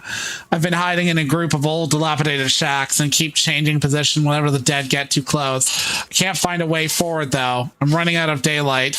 The walkers seemed stupid generally, but I think they dug out the riverbanks last night, allowing the water to wash the road out. It's almost as if something is directing them. I'm not done yet. I have no intentions of dying in this rotting chat. I'm going to try and break free, and I will do our best. I have to. If the worst comes to pass, you'll find this note on my cold corpse. Well, please let my sister Sybil know what's going to pass. And tell her to be brave. I can only hope she made it to Devil's Crossing. See. Not helping the bards are more than just horny bastards, though. I mean, you're not wrong.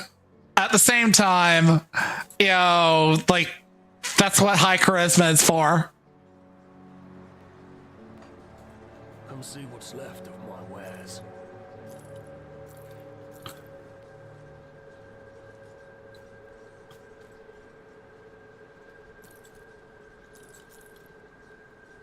Let's see. No, I'm getting rid of that.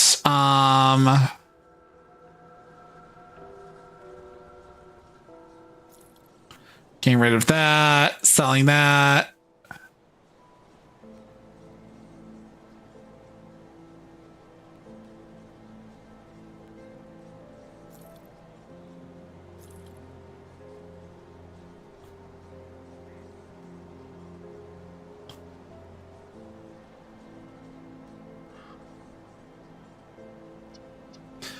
Cold, Vit, and Piercing.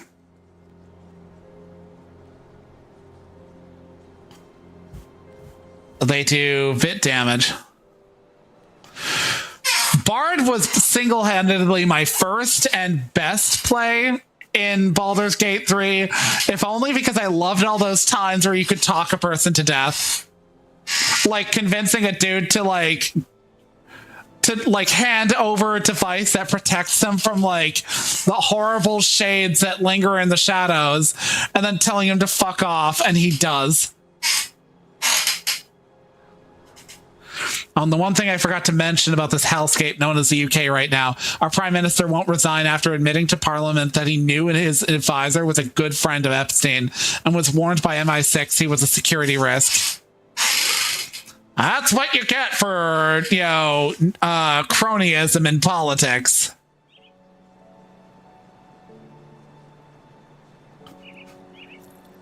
Dude's got only himself to blame.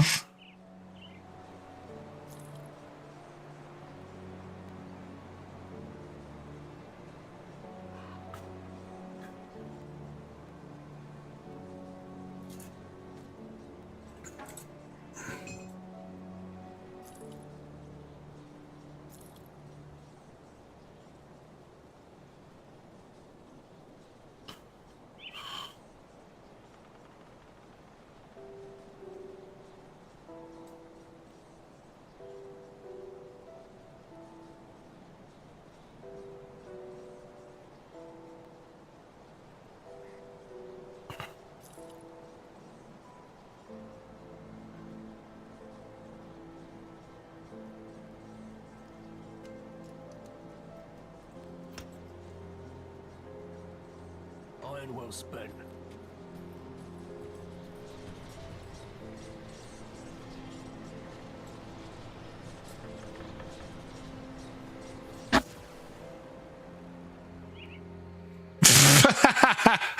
I'm gonna laugh at that, but you know, we should somewhat stray further from the topic.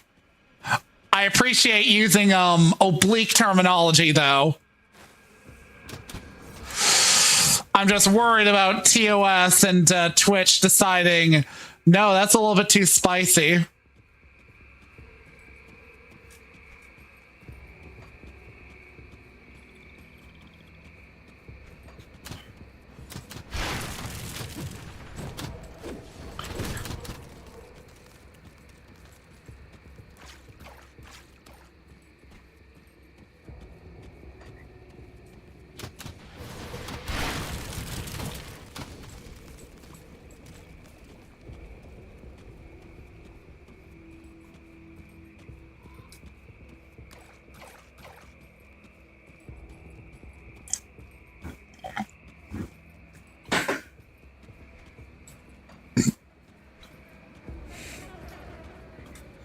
Need to get that Minecraft, slurping sound in here every time I take a fucking sippy.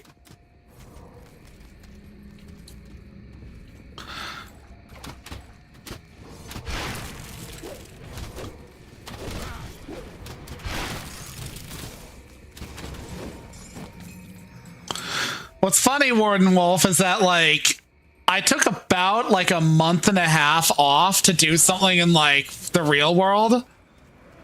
So going forward, I am going to have to like take into consideration what my like scheduling is, because I used to like for a while stream earlier in the day, but like when I'd be finished streaming, I wouldn't feel like doing anything else. So whatever I had planned for the rest of the day wasn't fucking happening. So now I got to be like, okay, whatever I'm going to do is going to happen earlier in the day, and everything else is, is gravy afterwards.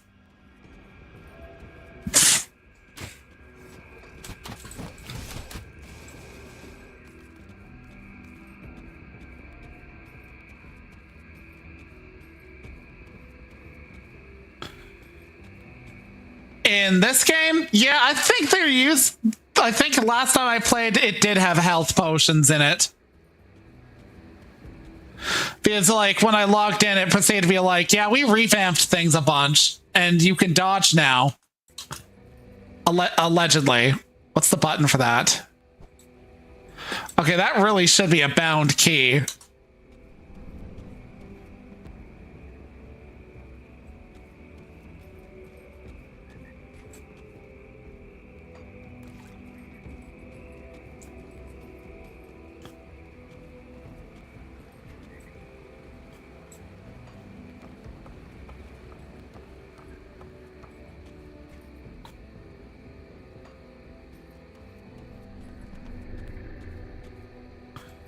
I mean, Grim Dawn got like a bunch of expansions, and also the company that makes Grim Dawn also is still in the processes of, I think it's fully released now. I'm gonna check it.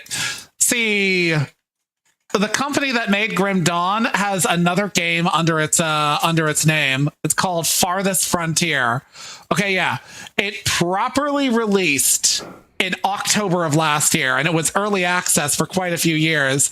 It's a colony sim. It's not set in the setting of Grim Dawn, but I just find that funny how it's a like grim, dark Diablo clone. World is falling into ruin because of like alien spirits, and then you're like, colony sim.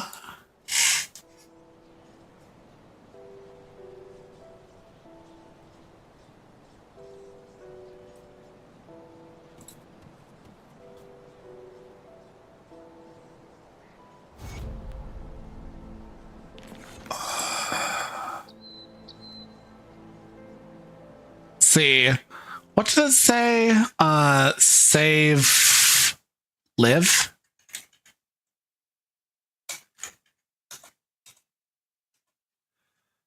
What? Why would you do that? Why are you being like that?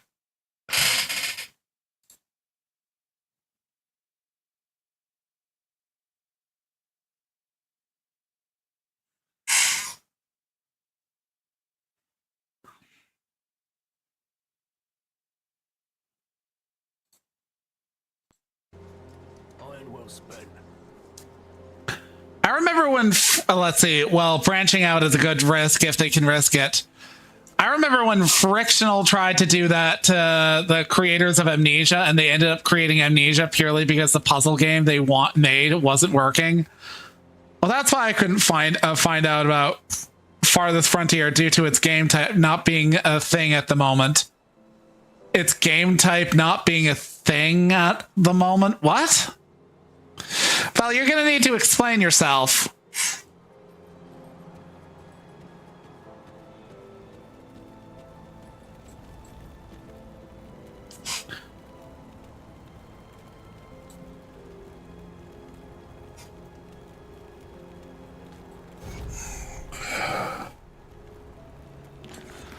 Girl, if you hadn't been all like, he's got this tragic keepsake that I gave him, nothing would have happened. He'd be alive right now. You killed your brother.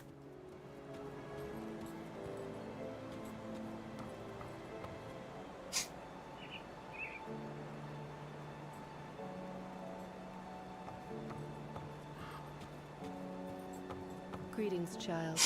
I am pleased to see that the taint of possession has left you. My knowledge of spirits has allowed me to devise a trap with which we were able to contain you and the ethereal that controlled you. It was not until the noose was firmly around your neck that the spirit left you, though. Troubled memories can cloud the mind and torment the spirit. With my guidance, you can move past these painful thoughts and begin anew. My knowledge of spirits has allowed me to devise a trap with which we were able to contain you and the ethereal that controlled you. Until the noose was firmly around your neck that the spirit left you, though. Fair enough. I mean, colony sims are a thing for me. I enjoy them. Farthest Frontier and... oh, fuck. I'm bad with names. I'm gonna bring it up real quick. Because I've been meaning to get back into Farthest Frontier. It's just that when it came to colony sims, there was one that's like still, I think, early access, but still like a really good one. Fucking open. Foundation. Are you still early access? No, you're not early access. You're fully released as of January last year.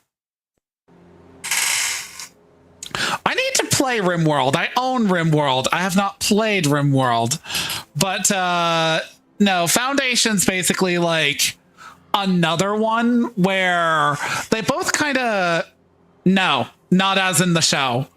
It's just called Foundation. But like, it's set in a fictional historical time. It's set in the past times. There's no real specification. And the way Foundation works is that you kind of paint in an area like a space where like residential shit will happen, where people will hunt, where people will gather resources, and then you build, say, facilities to allow these things. And you have to balance those facilities being a necessary thing versus the kind of like negative impact that has on like general like happiness in an area, because the actual residential area is where people will build their houses and then build them up to higher density housing. And you need to fulfill certain requirements for that. And there's like 3 ways of progressing through that game. There's the economic side of things, which is trade oriented. There's the spiritual side of things, which emphasizes building monasteries and churches. And then there's the military side of thing, which emphasizes building basically a castle and a fort.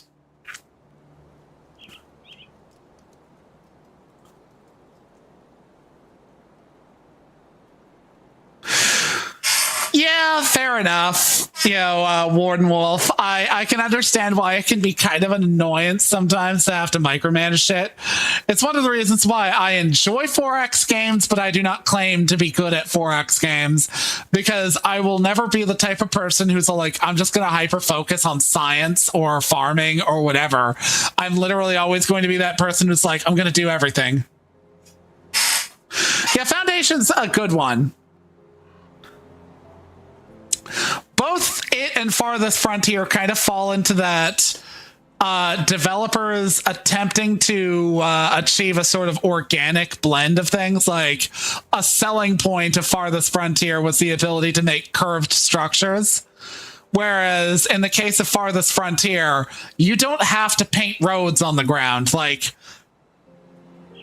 basic road mapping is entirely a thing that the colonists of your setting will engage in. Let me clear your mind of regrets. Okay. Yeah, she's my okay.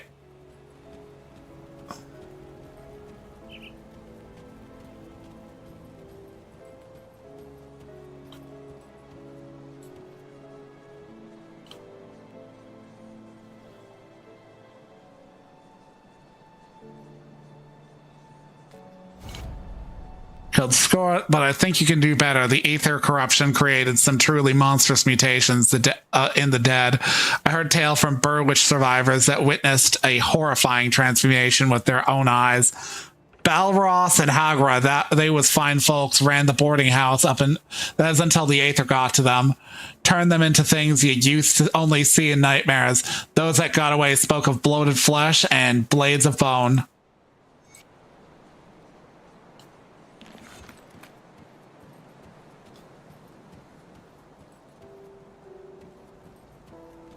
Did you get the scrap? Perfect. I'll get the wind pump up and running in no time. Devil's Crossing will have safe drinking water again, and it's all thanks to you. Well, the good news is, I got the water pumping again. The only problem is, it smells like a sewer. I mean, about a tenfold worse. I haven't smelled something this rotten since I cleared out a den of slith ages ago. They're loathsome reptiles, make their homes in swamps and dank caves. They secrete a nasty poison into the water that makes it drinkable for them, but nearly always fatal to us. I've got good iron. There's a nest in that cave that fuels our pump. I'm too old for all this flunking, so I need you to go down there and kill it. This key will open the cellar in the shack behind me, right by that accursed rift gate. It connects to the bowels of the prison, which should lead you to the cave. Find the Slith matriarch that's... Slith sounds like a fucking, like, not even a slur. It sounds like a lewd word for some reason.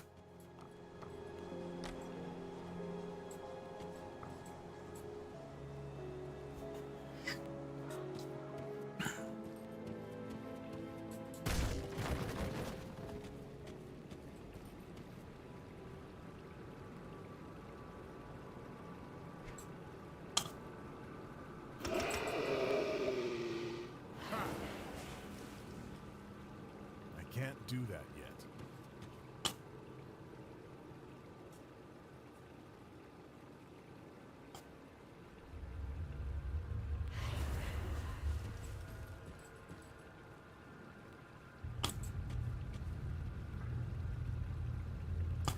So how many can they currently support? 3. So a limit of 6. So apart from colony sims, games like this, I also enjoy RPGs, turn-based RPGs, so I don't play as many of them as I'd like. I've known to really enjoy MMOs. I'm a slut for an open world exploration game. So, you know, Skyrim, Oblivion, Morrowind, those were like some major things in my life, and by extension I do enjoy the Fallout games, so it's not even just like fantasy obsession. Occasionally I enjoy a first person shooter, you know, they're like not my main priority. Man, I have played Pillars of Eternity. I meant to play through Pillars of Eternity 2 after beating Pillars of Eternity 1, but here's the problem with me. I suffer severely from decision paralysis and the desire to like have an ideal playthrough, so I will basically look at guides as a pretense to even playing a game like that. And I was like, so many choices, I don't know what to do, and basically killed my interest in Pillars 2. Yeah, I'm a metagamer. The best way for me to play a game without being a metagamer is to play it when there is no meta to speak of. If a game's like got a meta surrounding it, I will ultimately wind up being like that.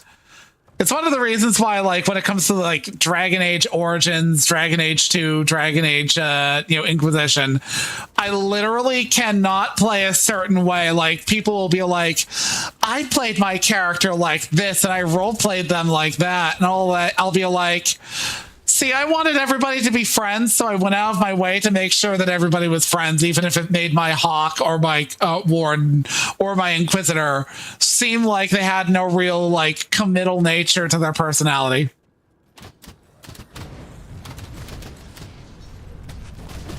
Like, I'm reminded of how, there's this old webcomic. Ah, shit, ad break's gonna start soon. There's this old webcomic called The Punchline is Machismo. And has it already started for you, Warden?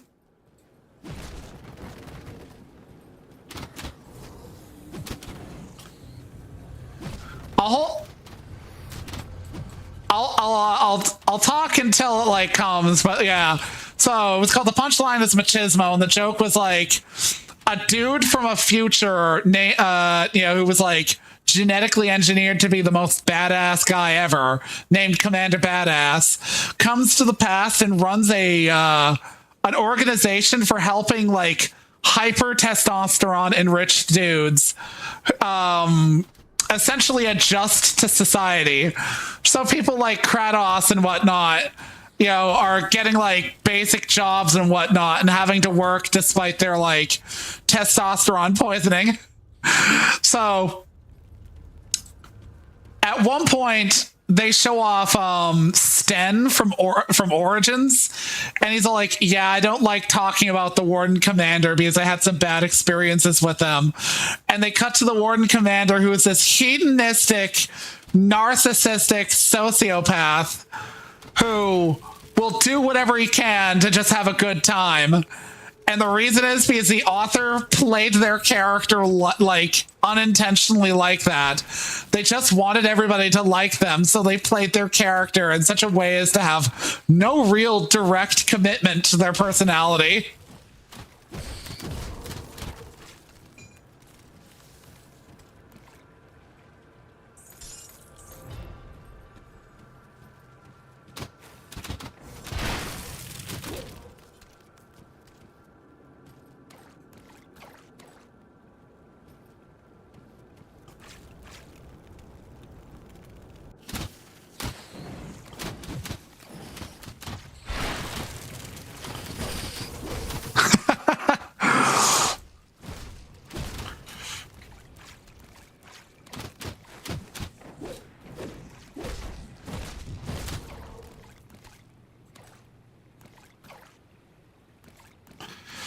Here's where I halt for a moment until the ad break ends.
My dude looks so fucking ugly.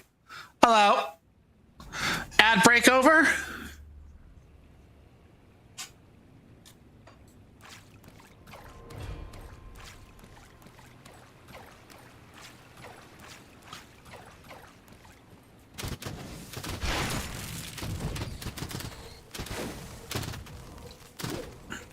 I imagine I'm going to get a message from Sarahbot right about now saying, hey, the ad break is over. But yeah, fucking, yeah, I literally will suffer the biggest decision paralysis with certain games. Like, another type of game that I enjoy, but I also realize I put an unhealthy amount of time into it, are games like... automation games is the word for it. Not Factorio. I have never played Factorio, though I own it. I received it as a gift from a friend. No, I played Satisfactory, which is like Factorio if you take out the need to move your shit about. And in addition to that, you also are boots on the ground. And I got to a point where I had to do a thing to move on to like the next stage of like development. And I was like, man, this is shit that I will not do on stream, because for me, I'll probably just sit there and like tinker with what I'm trying to build and try to rebuild it and be way distracted. Hey, Evil Autism. How you doing?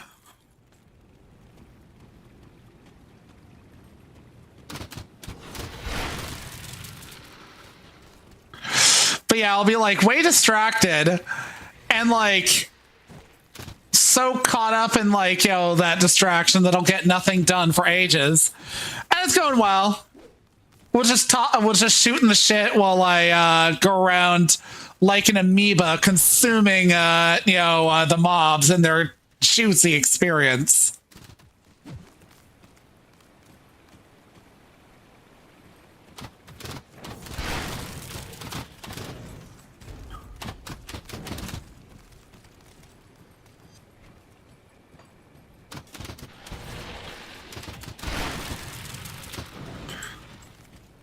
Make them fly.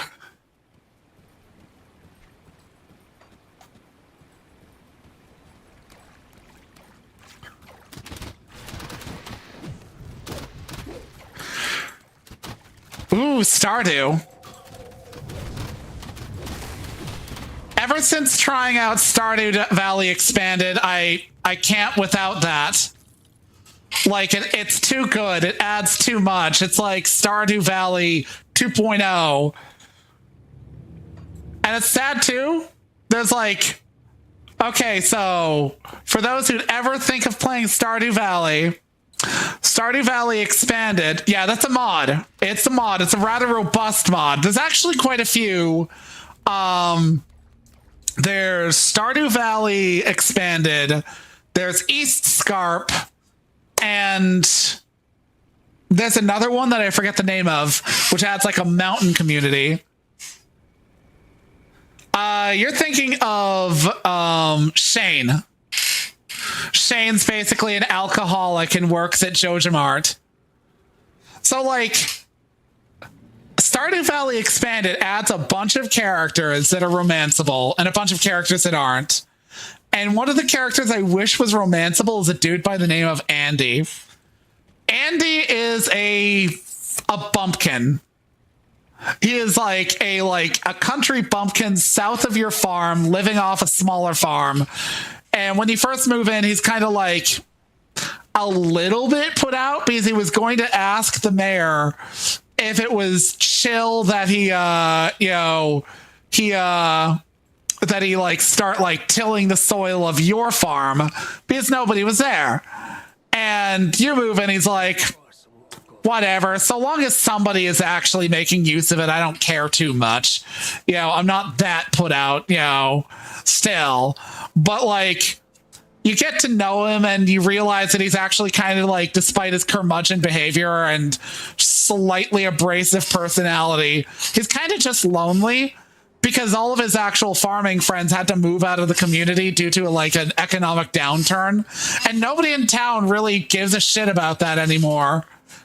And this guy's not romanceable, but I'm over here being like, he's actually a sweetie and a softie at heart. And like the local MILF that the expansion mod adds is kind of a bitch towards him. Like, she'll straight up say like shady comments about the product he turns out, even though there's nothing wrong with it.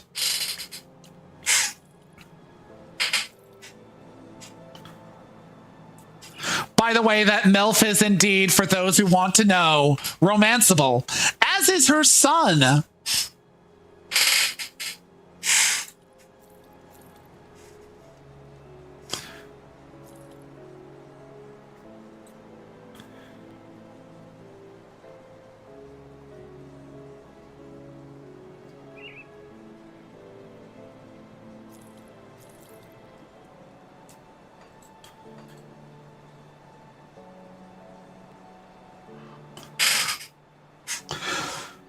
Yeah, if memory serves, Expanded adds the wizard as a romanceable. It adds a vineyard owner slash anime otaku girl with pink hair and anxiety issues. Her parents died horribly, so she has anxiety surrounding that. Let's see. It adds a dude who's associated with the adventuring community in Stardew Valley, but also is has reach outside of it. Let's see. It had those two I mentioned. I can't remember if there were more. And it's a still in development mod that has so much shit to it that it's why wouldn't you play with it? Also, a mod that I super recommend for Stardew Valley, Automate, which basically makes it so that if you connect a chest to or if you place a chest beside something or connect it via a road to, say, a piece of machinery, that machinery can be made to take stuff from the chest and put stuff into the chest. So I basically made fat millions off of putting in a bunch of crab pots with a chest beside it that had bait. So I'd just come back once a season and they'd be stuffed full of shit.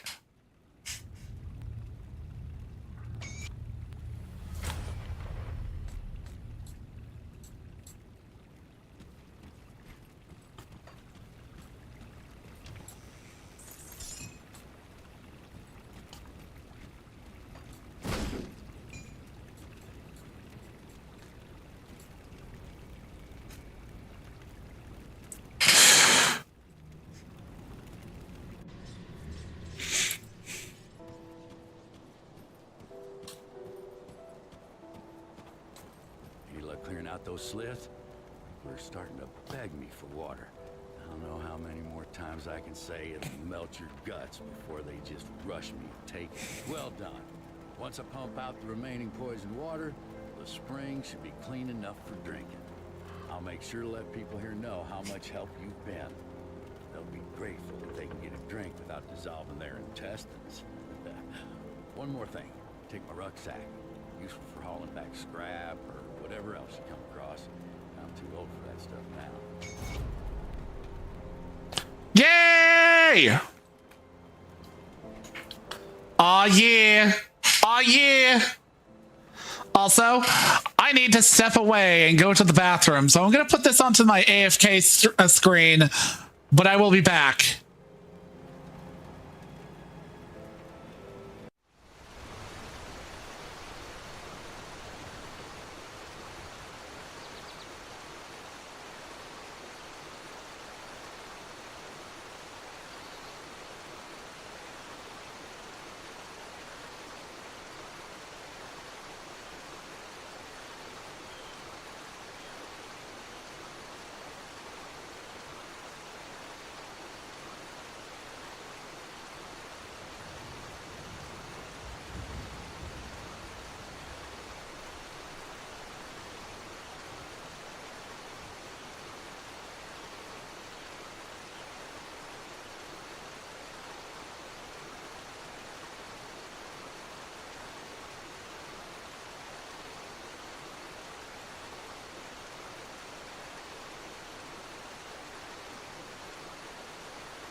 Okay. Yeah, sorry about that. Had to go for the longest time. I like the mod that actually shows the people on the map. Yeah, that feels like an essential mod to me. I'm sorry. Scheduling is all well and dandy, but I don't want to waste good, valuable time rushing around the map looking for a person and being all like, oh, right, it's Saturday. They're not there on this day. They're over fingering their nuts by the river.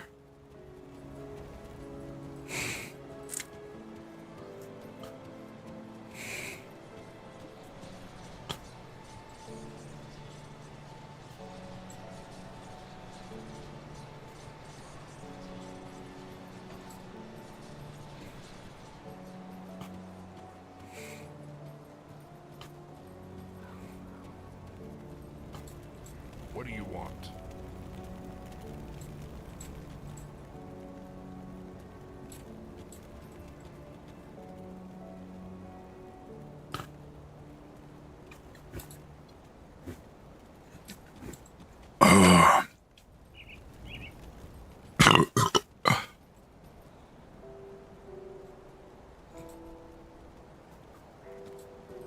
Good, you're back. I've heard good things from both Kasparov and Barnabas. You're a real asset to this community. One of my scouts came back with news making our next move clear. Concentrated in Greenwich Village, past the swamps of Whitemire. There must be a reason why. Perhaps the ethereal behind these attacks is there. We can't know for sure without investigating deeper. You've proven yourself quite resourceful thus far. Your ability to secure rift gates for human use could be a turning point in our situation. With all the activity around Burwitch, there's bound to be a rift gate. If you can capture it, it will give us a solid foothold in here. One sec. Where is it? Where is it? Crush Zero, come to me.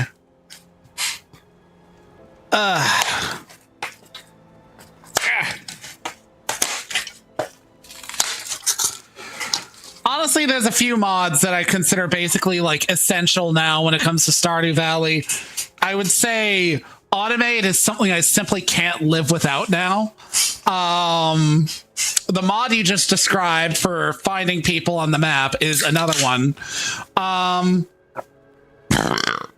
even if I'm not playing, well, actually, yeah, I think I'll always be playing Stardew Valley Expanded. I feel like I'd want one of the mods that alters your farm to be larger. Larger or differently shaped. Grandpa's farm is a really fucking good one because it adds like a whole like interaction with the game where you get Robin to like expand into an old shed. And it's like more space for you to like put kegs in or storage.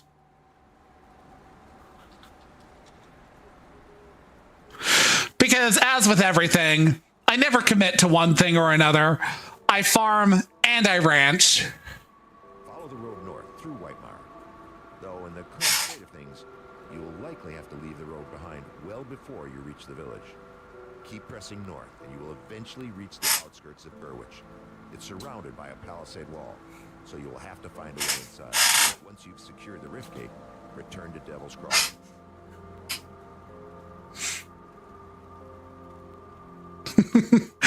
I mean, fair. Companionship levels, though, aren't really that, metagamey, though. It's literally just like, hey, this is how fond this person is of you. You don't have to go look at some special thing to tell you that.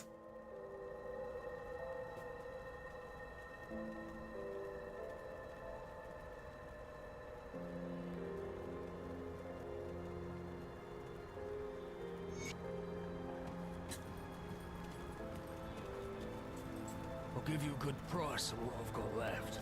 Iron well spent.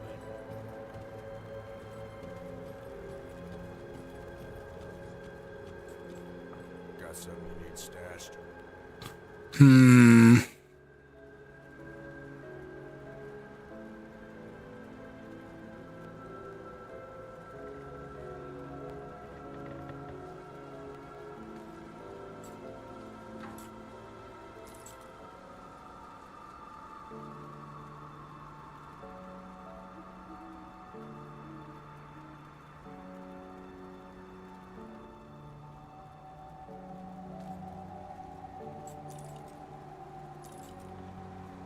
safe with me. Promise.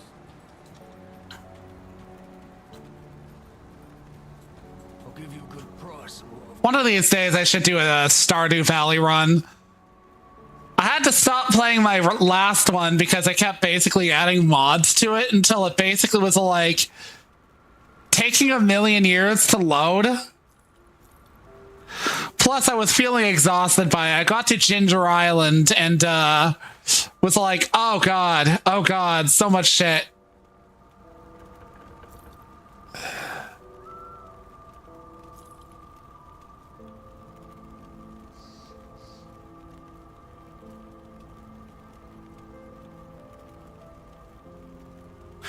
Yeah, that's fair. Put it to good use. You see anything you like? Put it to good use.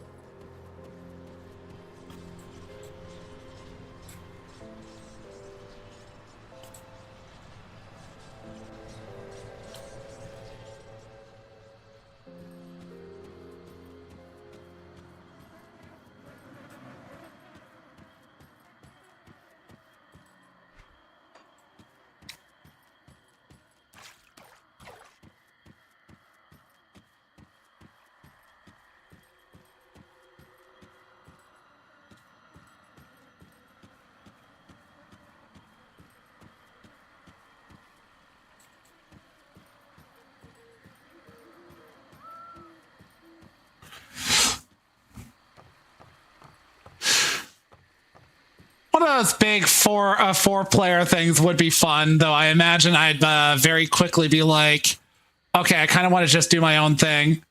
Also, it'd be hilarious because, like, past a certain point, you'd be like, go the fuck to sleep, you bitch.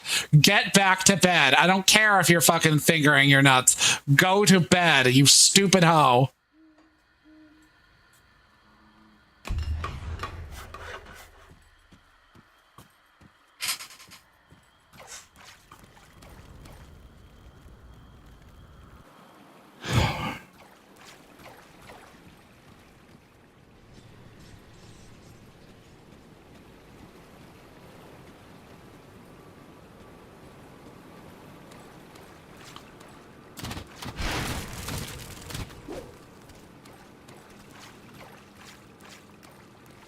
Fingering nuts is a new one for me. Wow.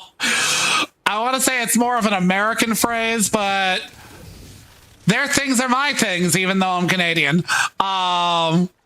Fucking literally is just like, you know, sitting around doing nothing. It's similar to, say, like sitting around with your thumb up your ass, which is another way of saying exactly the same thing. Yeah, I'm Canadian. I love my country, but sometimes I have issues with my country and my countrymen. Like, it is difficult to be around my mother or my dad because they invariably want to talk politics, because Canadians, as a rule, consume American politics as entertainment and aren't really willing to have that conversation. And I don't mean they're hostile to the conversation. I mean, they're basically vaguely in denial. You know how somebody will be like, you'll be like, I don't like doing thing. And they'll be like, I don't like doing thing either. Or like, you'll be like, I'm kind of on the antisocial side. I like doing my own thing and just being by myself. And the person will be like, oh yeah, I'm exactly the same way. But historically, you'll be like, you're the person who always forcibly engages with me whether I want you to fucking talk to me or not. Like, I had a coworker like that. But like, I'll be like, I don't talk politics. And my mom will be like, yeah, I don't even do politics these days.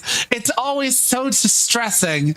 I just don't even pay attention to it. I don't even watch TV. But that a president of America and the things that he says, oh. And it's like, love you to bits, Mom. Love you to bits, Mom. But that is exactly the sort of thing I'm talking about.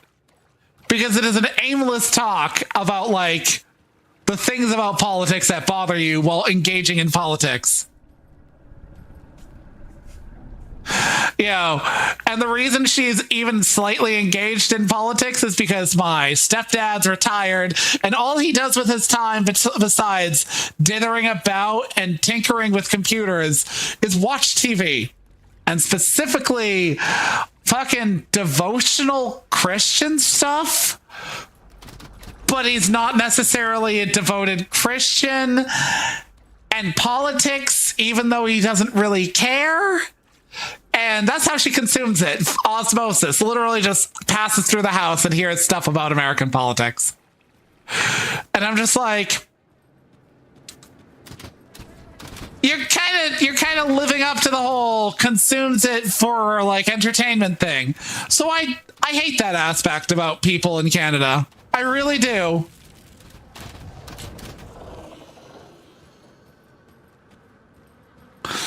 Especially because we use that as like a cloak for our own political issues. Like, shit you not. We literally only have the prime minister we have now because don't want the conservatives to win while Trump's in office. It's like, that's fucking shameful. Fuck you. Sorry. I went on a rant. But yeah, I appreciate that you're just joking.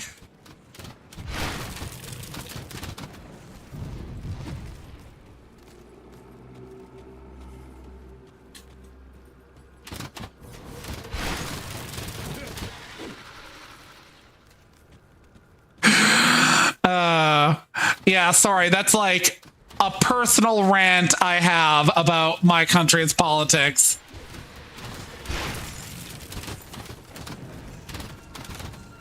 Ha! Normal. I mean, for a fashion of normal, I am autistic and I am gay.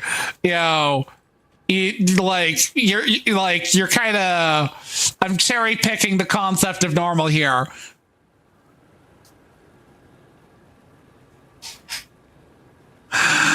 Hello, you, me, you. Yeah, I am normal Canadian.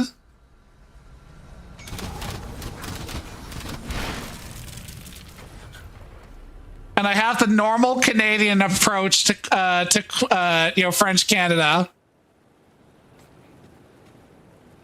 Which is to say, Lamau, you think you're French, Lamau, your language is lame, Lamau. Poutine's like the only thing French Canada has ever done for us. And I could forgive everything about them simply because of that, because it is so good.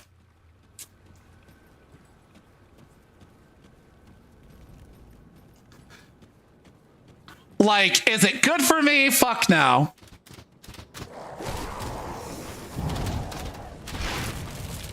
But it's still good.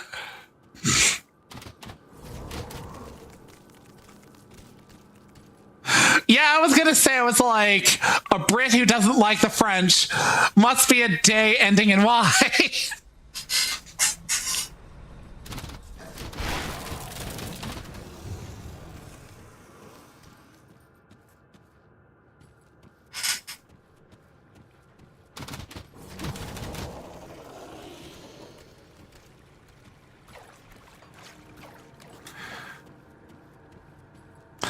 See. I got no dynamite. Dynamite.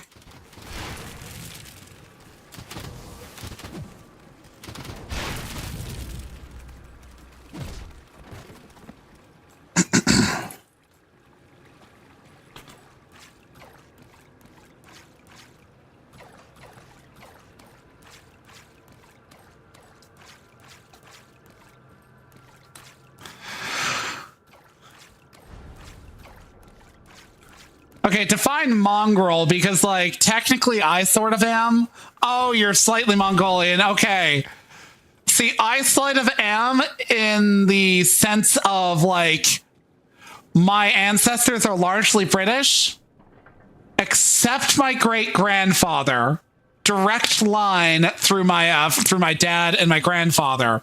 He was Irish, and he married a British woman, and then she divorced him because he was a drunk, and then she got with a PDF who Diddy AF'd my grandfather and his siblings. So fucked up situation all around.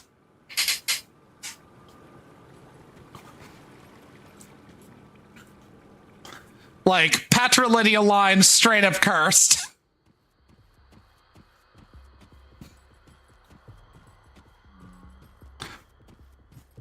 Celt mentioned.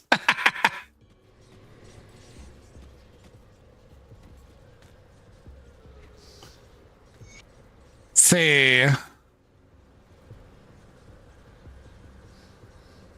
Heavy concentration of enemy. Be prepared for the eventuality that the enemy gathered in Burwich will mobilize upon Devil's Crossing, should it come to that. We must be prepared to flee once more. Scout Thalna. Oh, hello, traveler.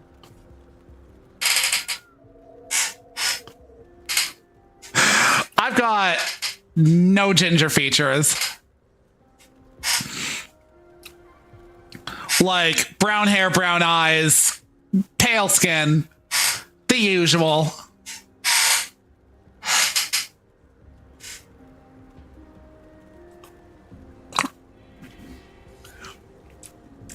Well, for what hair I have.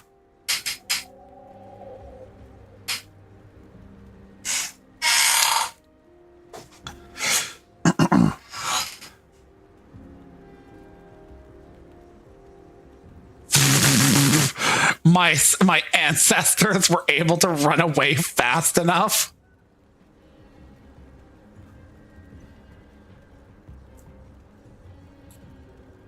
My master Angren left our camp earlier today. He's intent on finding a group of survivors that he considers worthy of our smithing talents.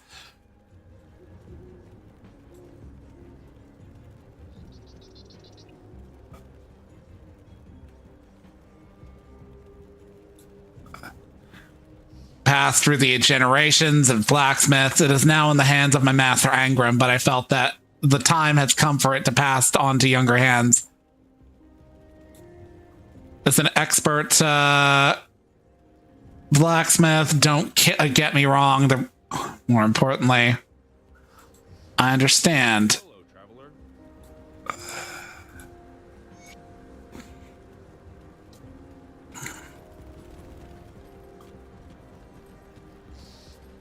Okay, I should probably sell my shit. Oh, hello, traveler.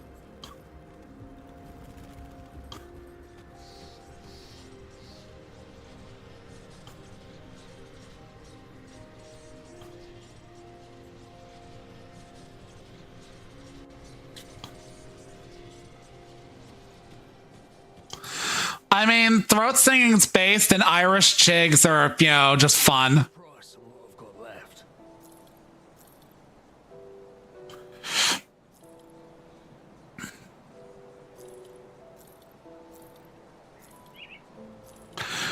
Then again, I also grew up with like folk music from a family known as the Rankin family playing prominently in my father's house. That's some good fucking Canadians or Scottish Canadian folk.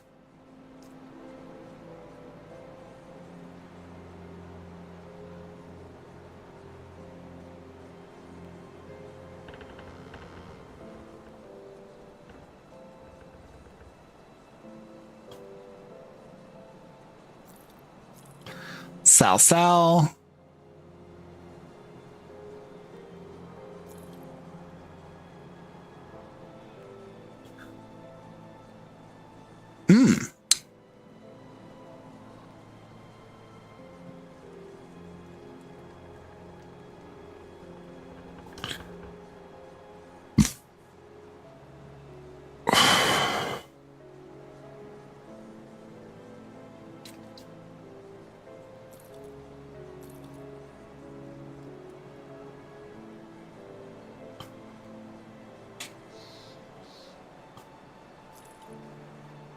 to good use. Come see what's Based choice, the White Scars. see you around. What's the build? Let's see, at level 15, take 1 point in Summon Blightfiend.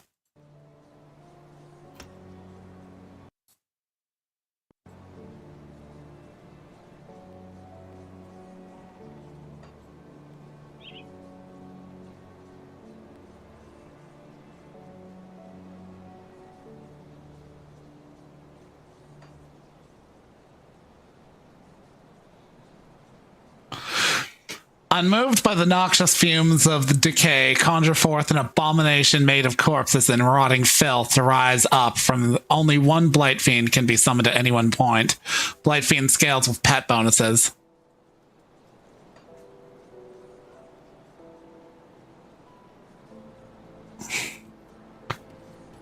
Look. The knife here dimension was full of, Eldar bussy.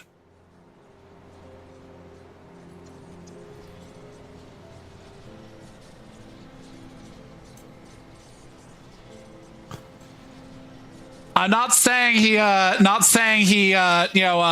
an elf lover, but I'm not saying that he's an elf lover.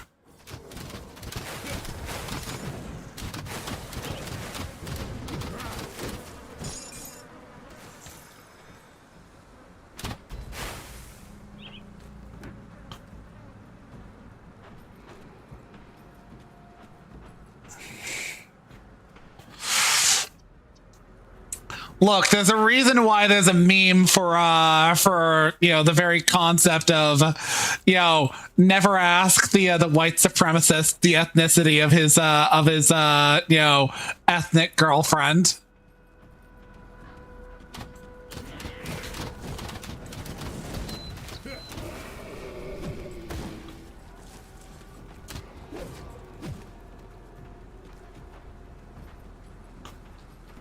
Believable. Look. The Eldar may need to collectively have 4 dudes banging one Eldussy to produce one fucking new Eldar. But nobody ever said that there was a limitation for Jagati Khan.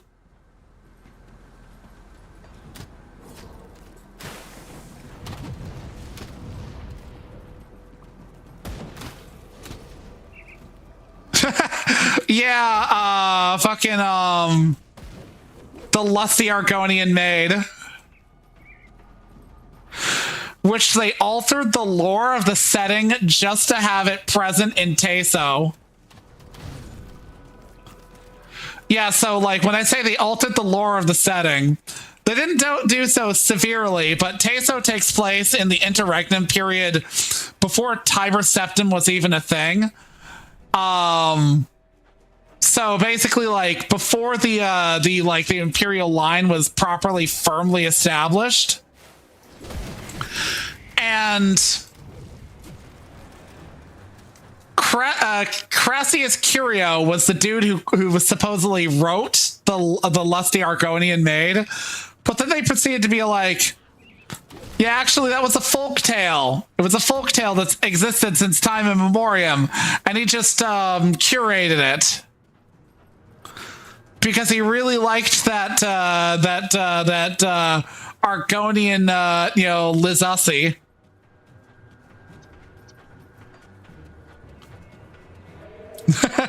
Girly man is like, I fucked it, brain, and Jagatai is like, you gotta pump those numbers up.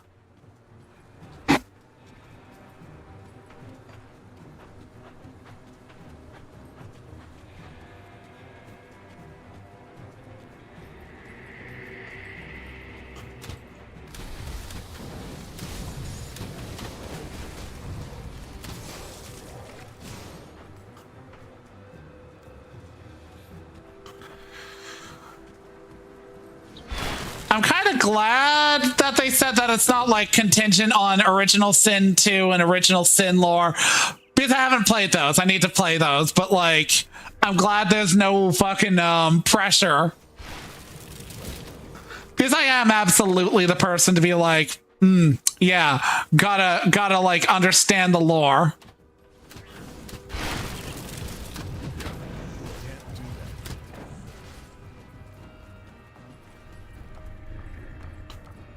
Move along now, stranger.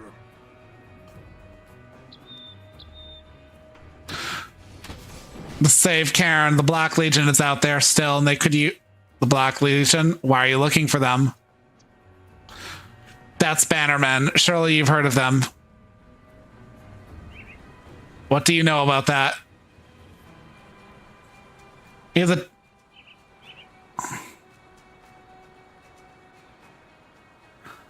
Needs to learn some priorities. I have a group.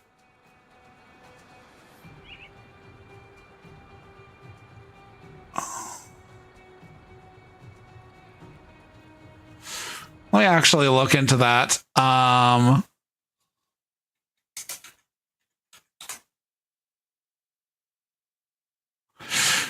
Doesn't really seem to matter who I choose here.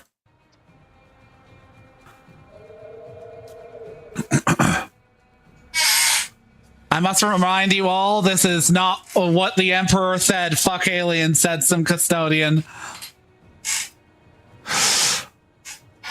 Yeah, so Divinity Original Sin 2.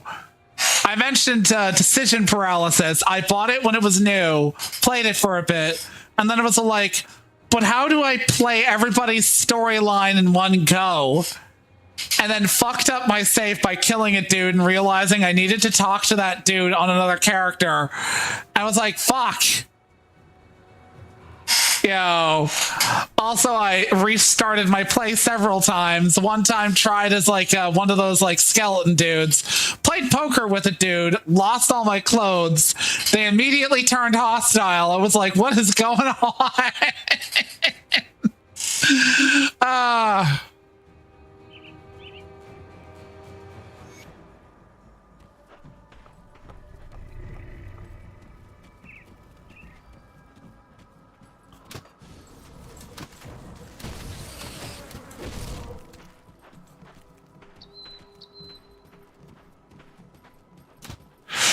I feel like they're gonna have romances in the next one.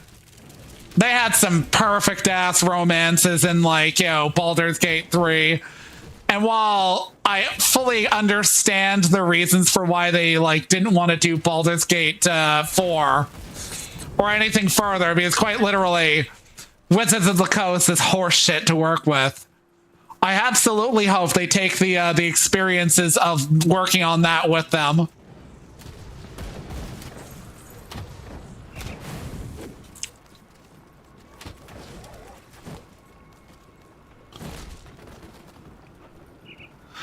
Also, be freaky. If there's a skeleton dude, I wish to bang him. If there's a lizard dude, I wish to bang him.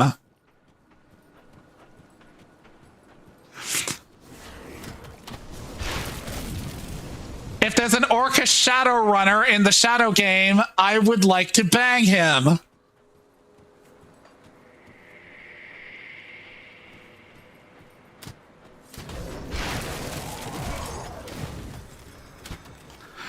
Look, I've seen some glorious art of the Red Prince over the years.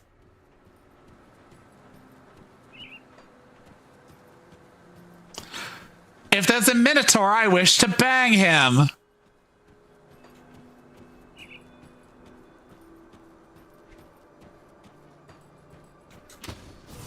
That is my personal Mount Everest. I will climb it.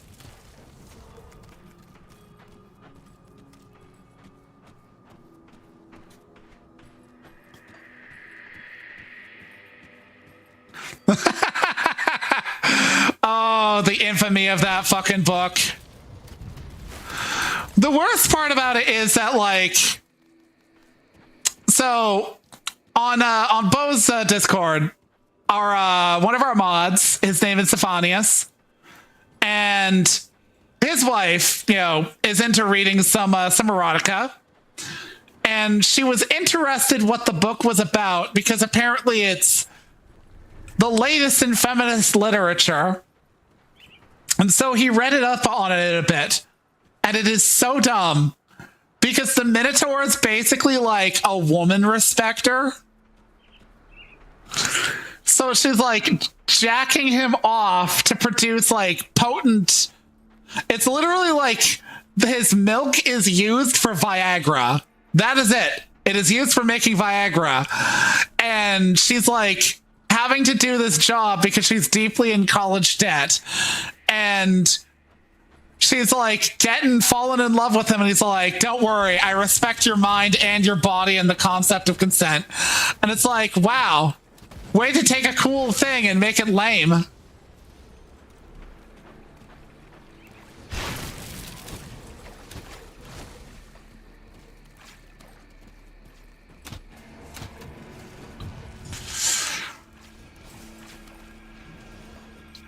The women will say, guys, like conservatives are boring, but it's like, girl, you literally can't imagine like a porn character without needing to make him feel safe and cozy because you get scared. Shut up.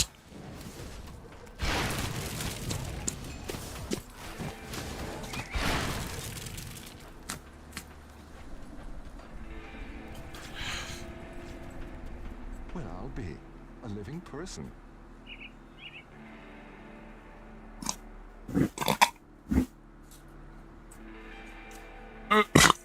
Work in the Capitol and had the honor of preparing meals for a fighter. See. I can't remember.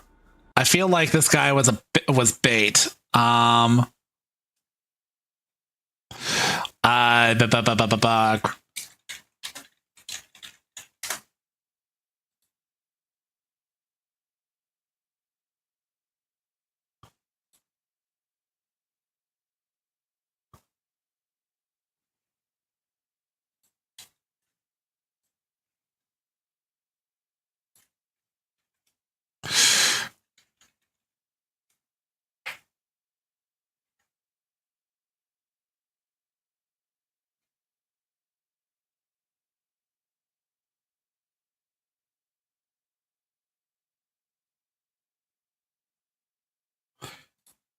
See, one sec. So it's a complete self-own or an incomprehensible monster. Don't ask the feminist who her boyfriend is. Do we know what the dev studio that made the last few SR games and that Mech Warrior game is doing? That was Hairbrain Studios for SR. SR. What's SR?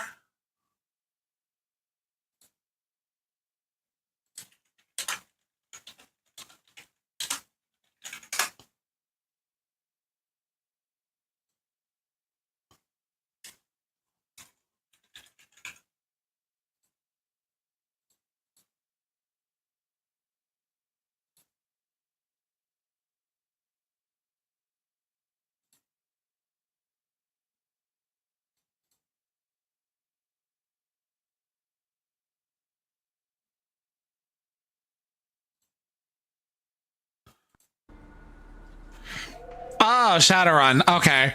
Yeah, sorry, I didn't know.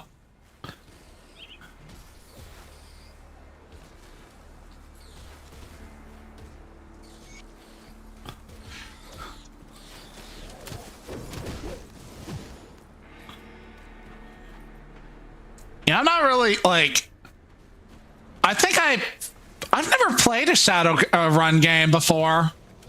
I want to say I remember watching my dad play one on the SNES. It's been eons. I don't remember.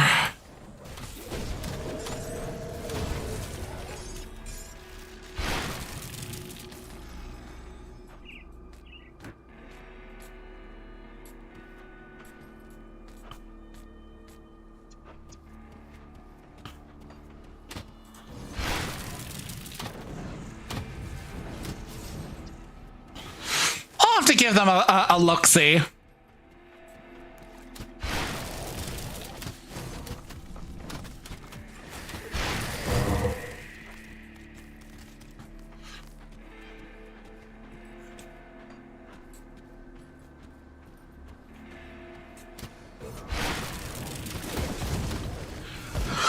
Is the idea of basically cyberpunk, but with like orcs and elves? I mean, that jives with me.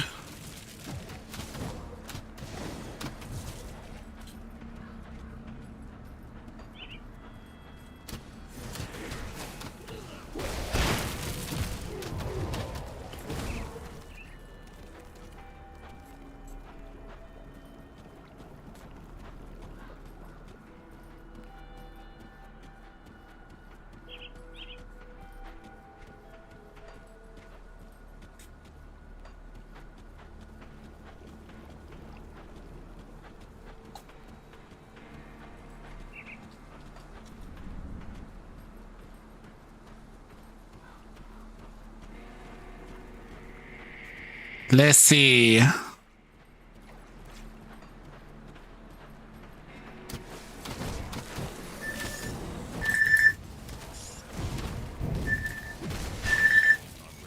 Ah.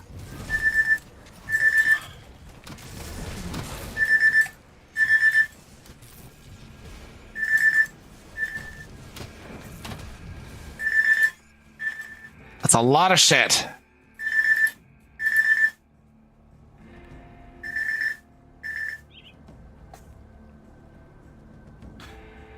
Yeah, sorry about that. I have an alarm that tells me to log into Fake Grand Order and get my daily shit before it rolls over.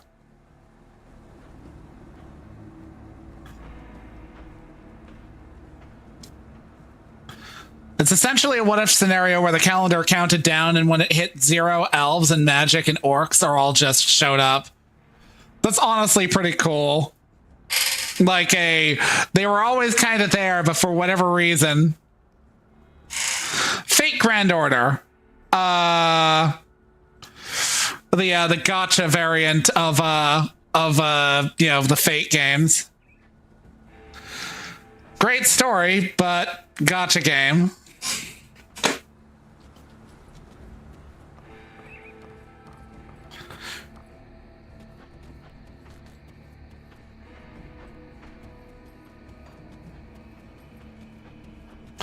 Dragon. Let's see. And the whole story is about dragon mages. Dragon slayers also came from local bubbles of magic that awakened dragons and other monsters. But elves and dwarves were always there. They just hid from humans through magic.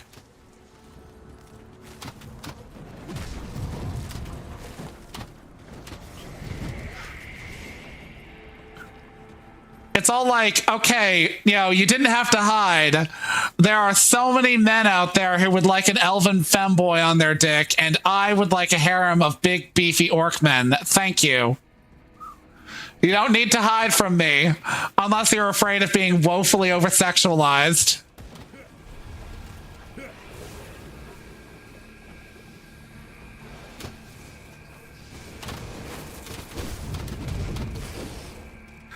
In which case, I make no apologies for being me.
See, and yeah, the cyberpunk happened essentially. It's like hacking is actually another plane of existence where you summon demons to protect you that are proxies.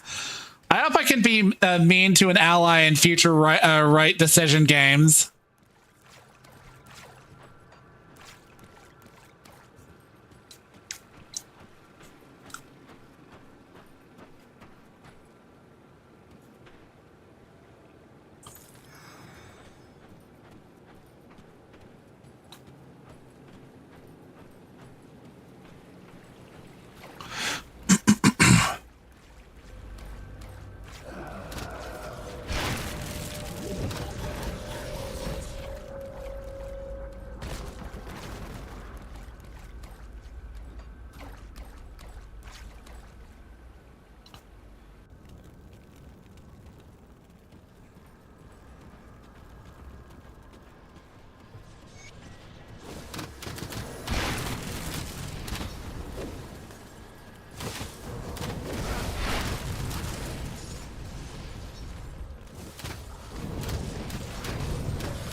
The summoned demon parts in cyberspace is only for cybermancers, or what their name was back in the day. They were called Dotaku,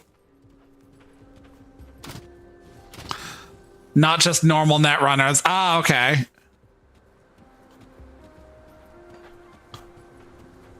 Honestly, it sounds like a really cool setting, and perhaps just autistic enough.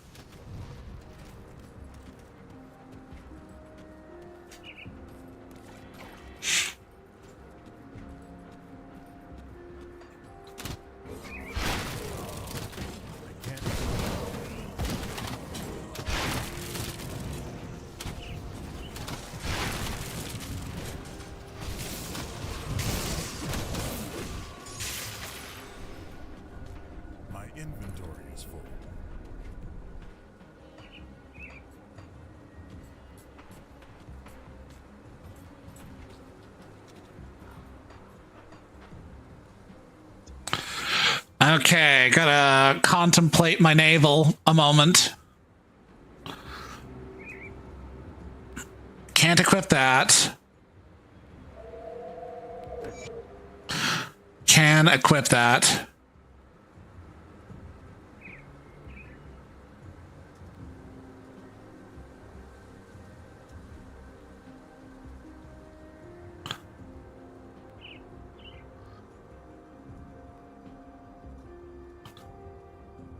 Okay.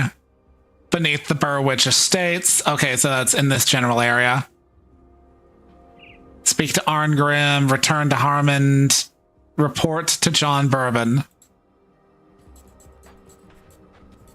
My inventory is full. I also need to contemplate the build.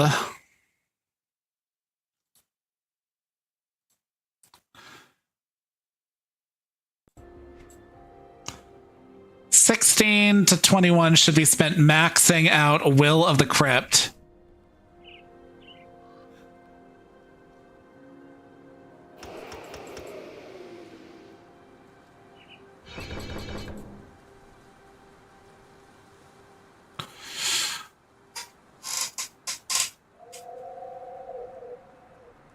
Putting 1 point each into undoes.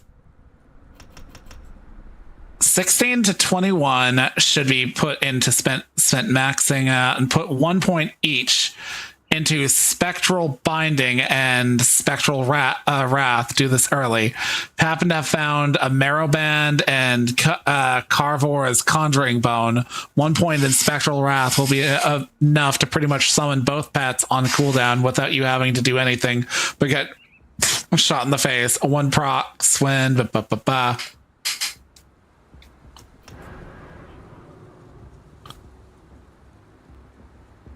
Let's see. Binding spirits is a dangerous practice, but one that can be vastly rewarding with forgotten knowledge. By forcing the spirits of the fallen to serve, you become infused with their essence, granting you vitality and further control over your necrotic powers. Buffs are automatically activated. Let's see.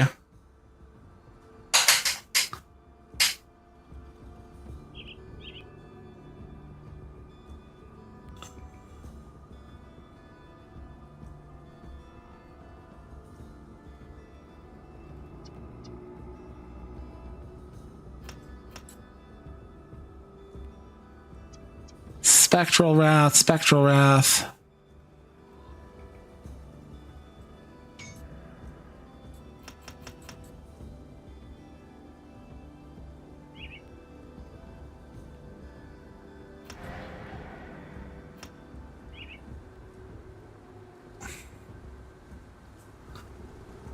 But I've got more points than I necessarily need.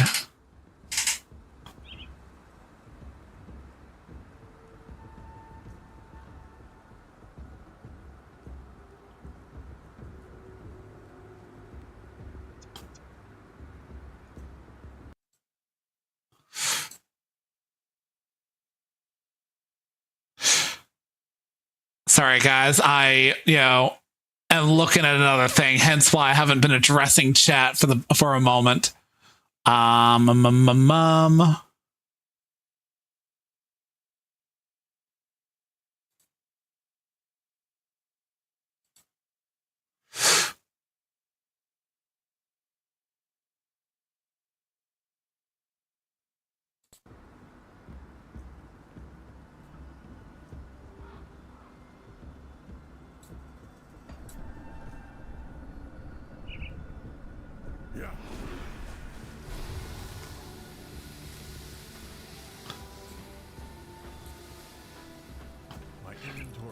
I still have 2 points to spend. What am I throwing that into?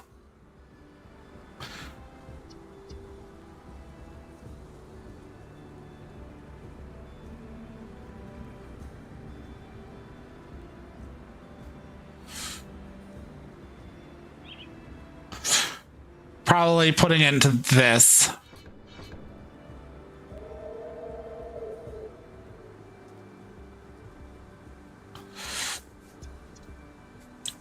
Guess that's what it is. Anyways.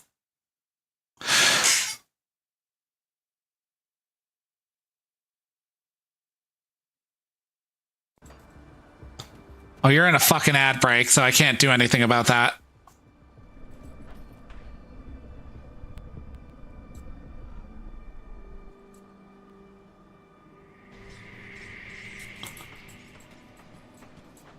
I'll give you a good price for what I've got left.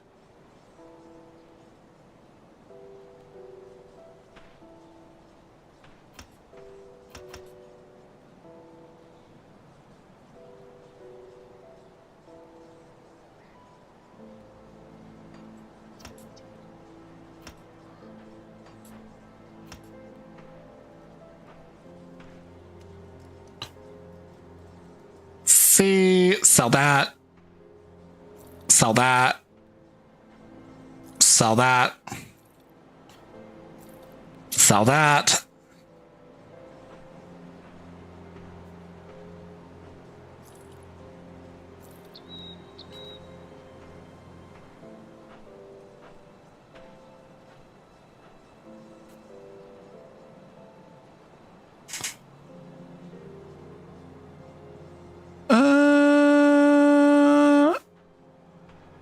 No.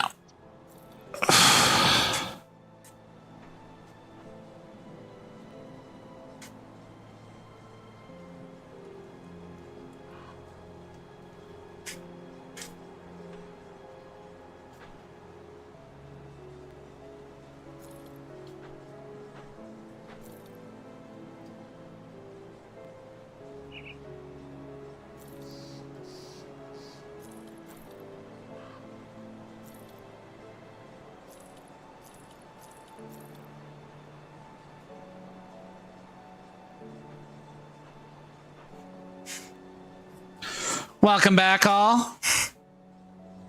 Welcome back from the ads.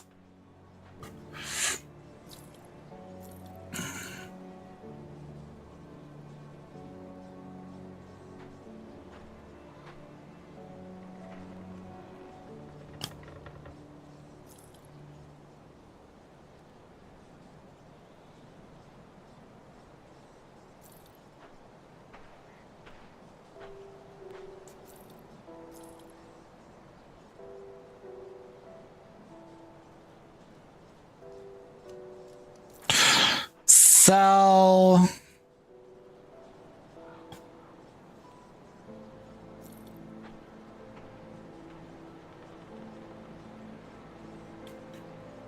Yeah, I think that's a definite upgrade. Okay, there we go. Put it to good use. Put it to good use.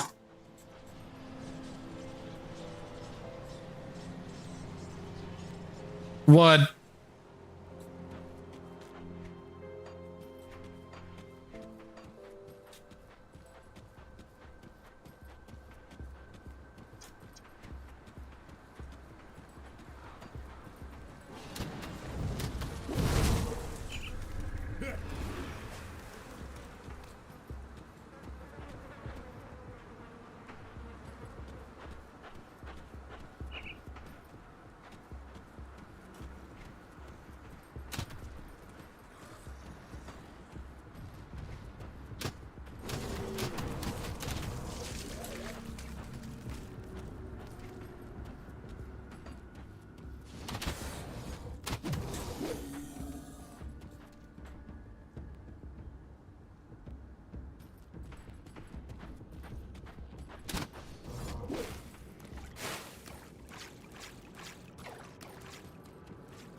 Ah.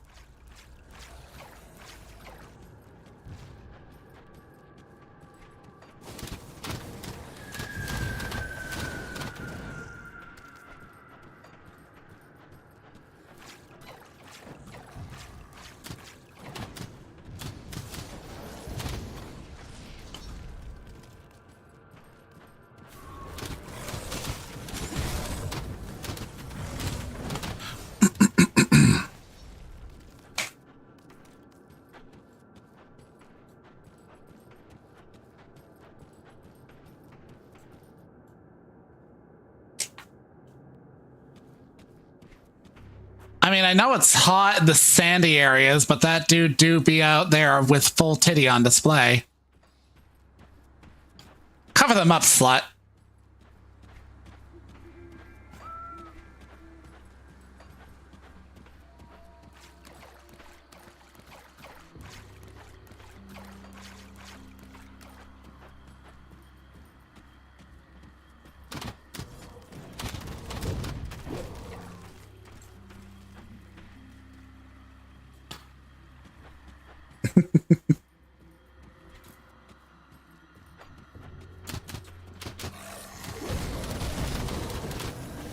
Humanity might actually have a fighting chance. I mean, have you seen my gains? And also how I'm fucking just absolutely demolishing these fucking undead?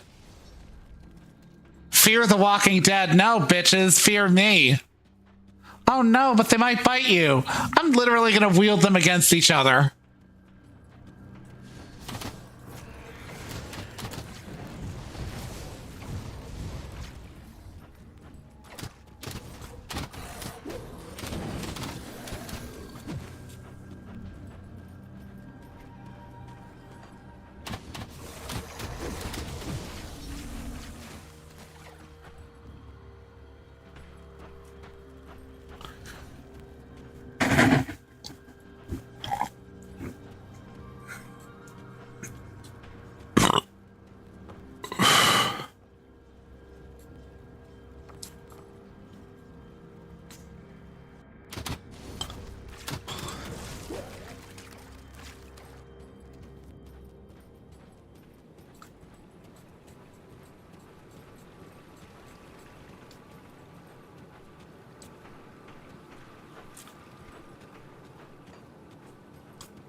Quest item.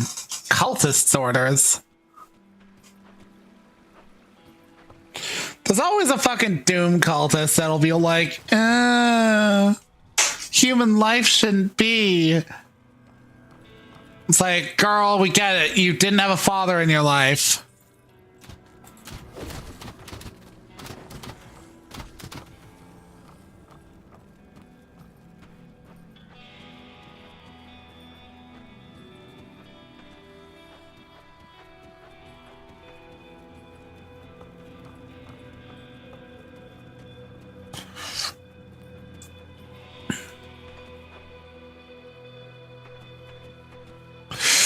I mean, yeah, it's just like, as somebody who's played WoW for years and years, on and off, every time there's like a slight downturn in the fucking trout population, the Twilight cultists come back and are like, did anybody hear about an apocalypse? Oh, I want to bring about an apocalypse, an elemental apocalypse, just any kind of apocalypse.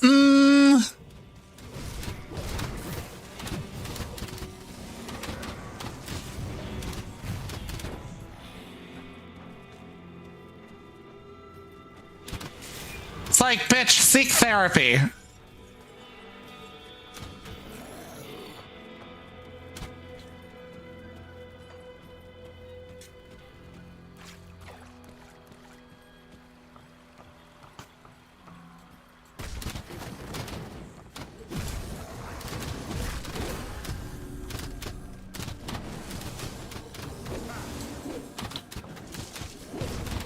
The Twilight occultists are literally just those very annoying people on Twitter who talk about like, you know, anthropogenic, like genocide just as like a salve to global warming and shit like that.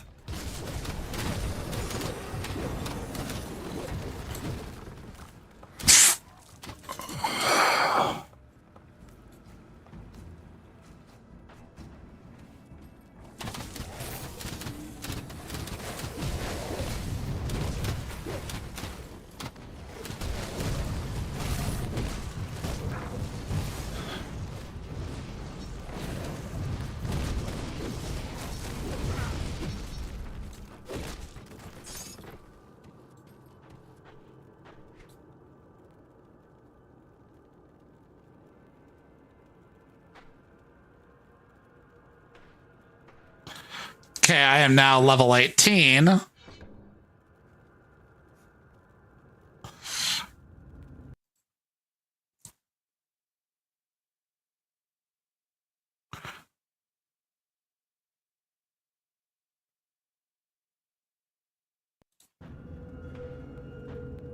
Oh. Yeah, okay. I made a dumb move and forgot to, like, put points there. Okay. That's why. I want to be upping Will of the Crypt. Will of the Crypt needs uppies.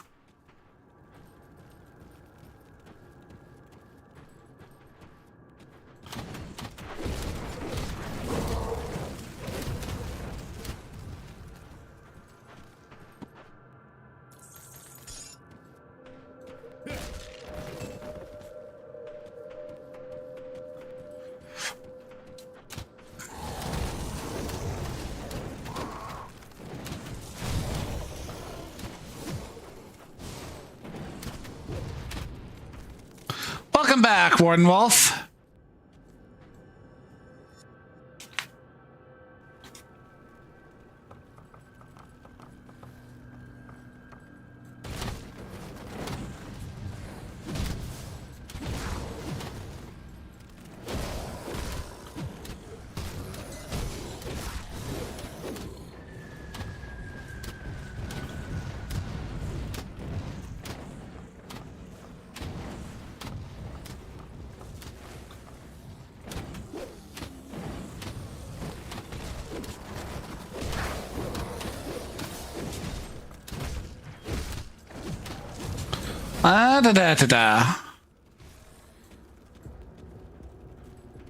Yeah, you missed the ad break.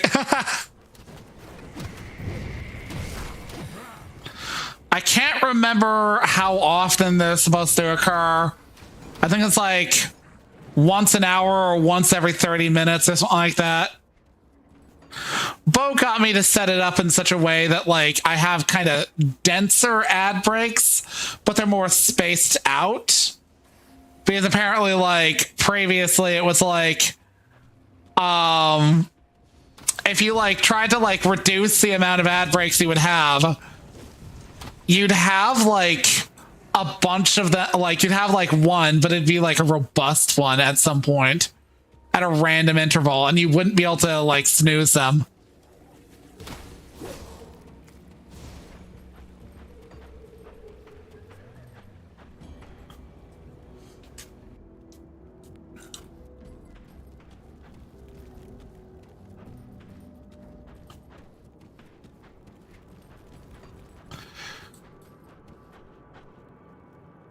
Literally going in circles now. I should probably go back to the base and hand in quests. Yeah. Basically, the reason my ads are set up the way they are is like, as Bo put it to me, the psychology of it is if like I think it was quite literally either it was a choice of random ads in the middle or all my ads at the beginning. And apparently if people get slapped with ads at the beginning of like, a stream, they just walk away. But like, if it's like in the middle of a stream, they don't mind. So like, they'll stick around. I don't know. Either way, it is what it is.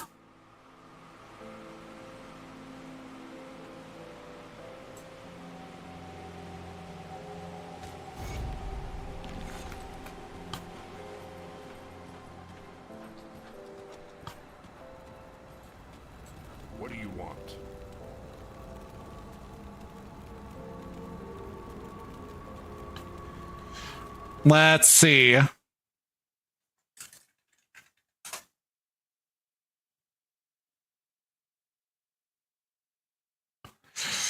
Where was it?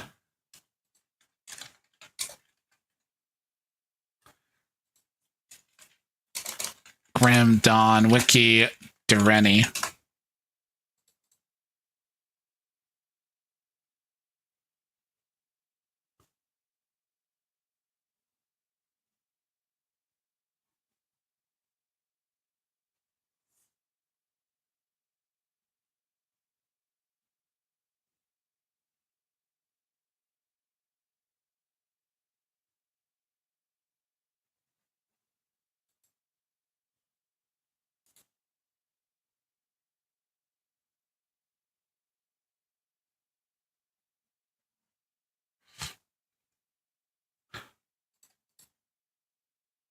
WoW Ascension. A little bit here or there. Bo's gotten me to play it a few times, but I don't know. Classic WoW is one of those things that, like, as like horseshit as fucking retail WoW can be sometimes, especially in terms of its writing. It's one of those cases where it's like the story's so on crack, I can still enjoy it. Whereas like I also like a lot of the, quality of life improvements. Meanwhile, classic WoW or slight extensions of classic WoW with like a randomization for, quality don't really necessarily enthuse me. Hell, there's a reason why I didn't really play far into like the season of Discovery with Bo. He and I both kind of dropped it at the same time. Fuck me, I did not. I have my opinions on the wheelchair thing, which is its fetishization past a certain point.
Laters, Val.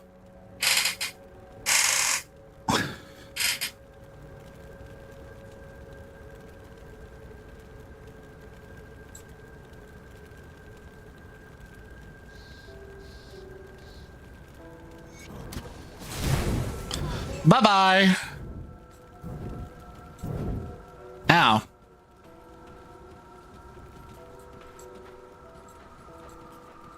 What's with all the commotion? I trusted that son of a slith. Thank you for uncovering this betrayal. Who knows what other damage he could have caused.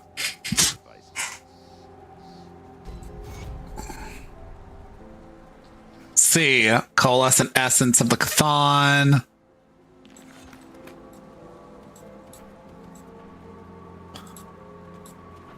Have you found a rift gate in Burwich? What's good work?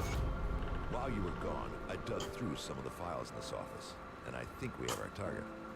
As you are acutely aware, ethereals can possess humans and bend them to their will. I always had my suspicions, but now I have little doubt. The former warden of this prison is possessed. Well before the Grim Dawn, in fact. He said the title drop, he said the thing! There have been countless holes in the prison records. Prisoners just disappeared, never to be seen again. The warden's personal logs paint a more complete picture. He's been transferring prisoners into a secret facility underneath his mansion in Burwich Village for years. What for, I don't know. Mansion. I'm sure it wasn't for rehabilitation. There are also several mentions of ethereals and rift gates.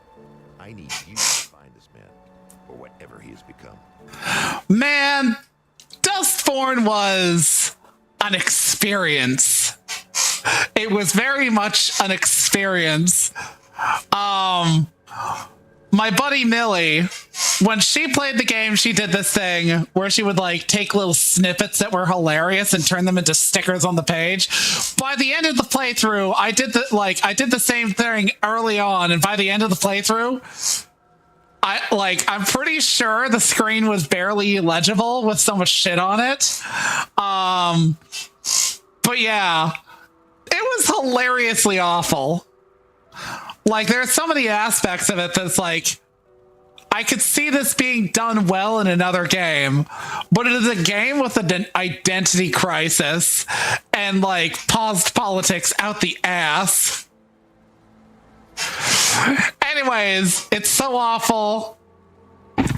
I bought Bo a copy of it when it was $5 last month.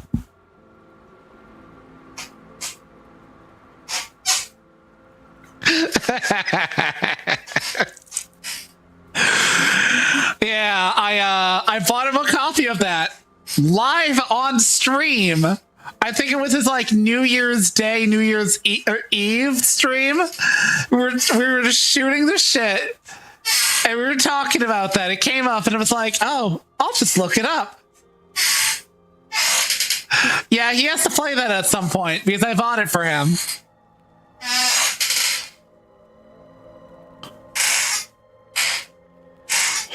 I bought it for him and even made him a fucking a base like image to work with for his like stream.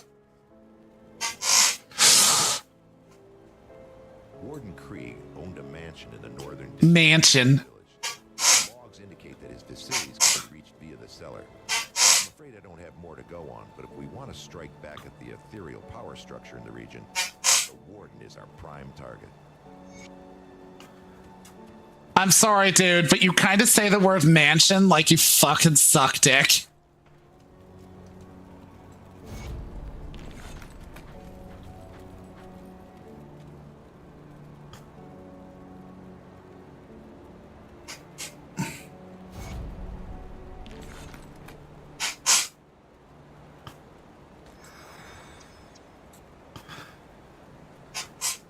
I always thought the myth of an elder god betrayed and gruesomely dismembered was too fantastical to be anything but the stuff of a theater, but since the Grim Dawn, it seems the cult has newfound power and desperate men flock to their ranks.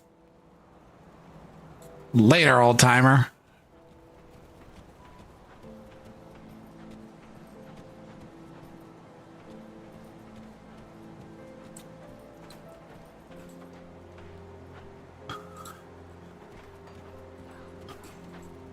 Thanks for all your help. At least we can get a decent drink, even if that drink ain't a finger of whiskey.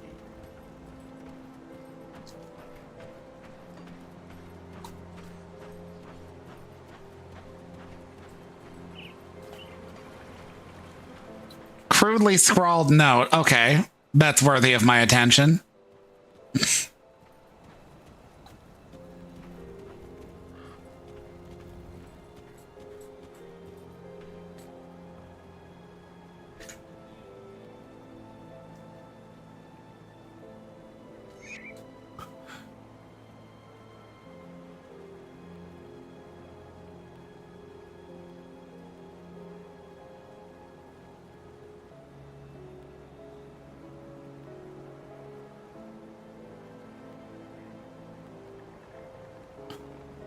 See, I've got all this shit on me I should probably sell or equip.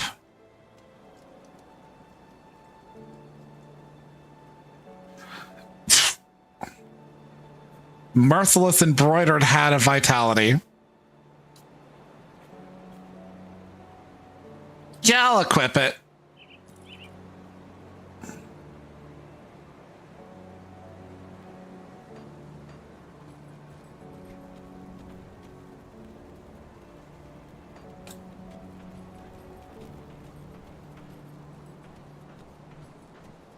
See anything you like?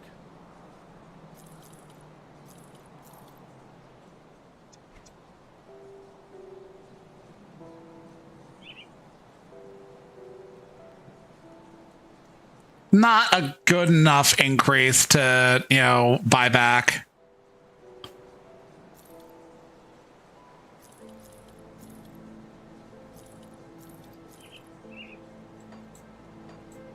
Iron well spent.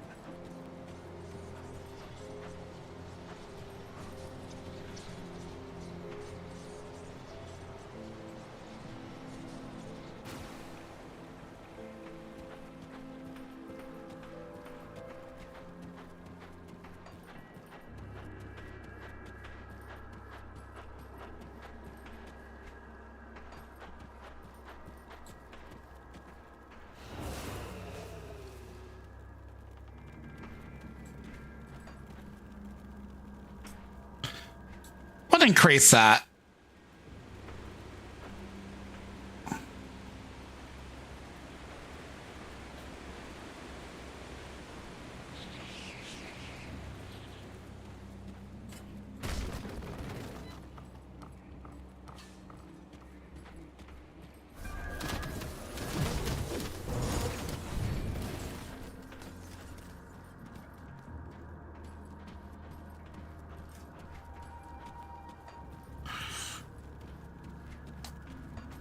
Yeah, it's just like, I don't know what caused it to scale up other than just me leveling.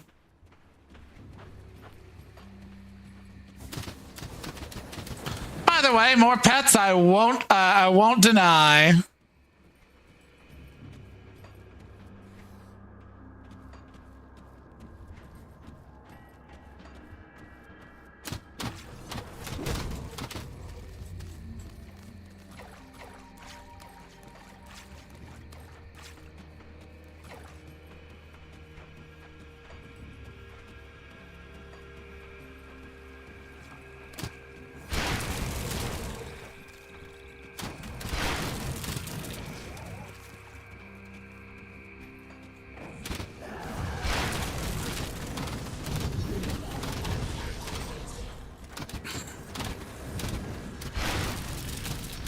Burning undead.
let's see.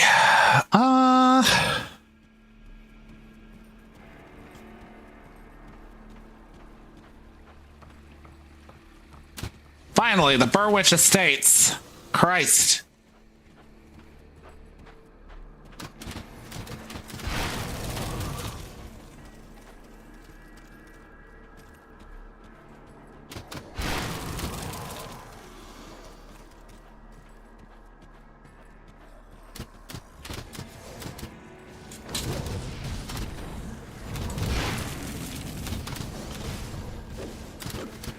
The best game, in fact. People tell me it's the best game. In fact. People tell me it's the greatest game ever made. We need to make more.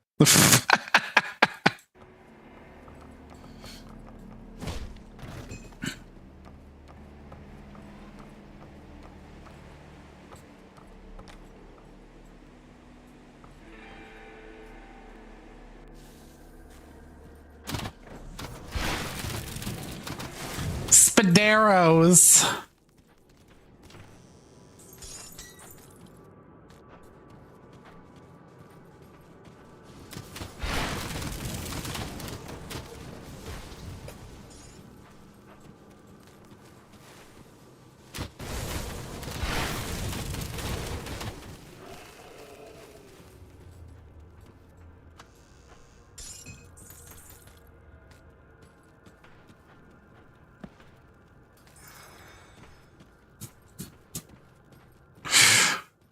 Yeah, Dustborn was a fucking experience. Like, have you ever played a game where when the game's like world building itself, you can immediately see the intended message behind it, the parts said not quite out loud, and it's like the game is basically like gleefully embracing it. Yeah, I like Dragon Age. Look, I fully acknowledge that Veilguard is hot garbage is probably a good way to put it. I enjoyed it, but I have this weird ability to enjoy even an experience I have many complaints about. Sometimes it's because I'm just more chill, I guess, about certain aspects. Like, I knew a guy who ranted to me for a straight hour, 2 hours, in fact, about like every aspect of the game, like every aspect. Like how there's a character in the game who's a edgy donut steel character. And it's like, okay, he is edgy, but he's Antivan. He's an Antivan crow. What do you expect him to be? They're all dramatic. You know, fucking Zevran, you know, Aranai or whatever was super dramatic because he's Antivan. That's just how they are. You know, fucking, you know, it's like there are things that you can complain about. Like how you can't really be mean to people, how your buddies, your party is basically engaging in like Tumblr-esque cozy shenanigans while the world is functionally ending in the background. Like, Ferelden is getting fucked in the face by a blight that happened without warning. And you're telling me that Scout Harding and Emmerich are going on a backpacking trip into Ferelden just so she can show him her like country of birth? Excuse me? You know, some of the things were overhated simply because like they're paused. Like I didn't dislike Tosh after a point because her plot's kind of like, it doesn't belong in a Dragon Age game, but it is not necessarily a bad plot. It's literally fucking alternative girl with immigrant mother who wants to be supportive but ultimately doesn't understand the shit that's being said to her because she's an immigrant mother. The fuck is non-binary, for instance. You know, I can live with that aspect, but there's just like a lot of aspects. Yeah, that's another thing. The Kyun. They literally out of nowhere tried to tell you that, like, the aspects that made the Kyun bad were all just, like, the Antam, which left and sided with the bad guys.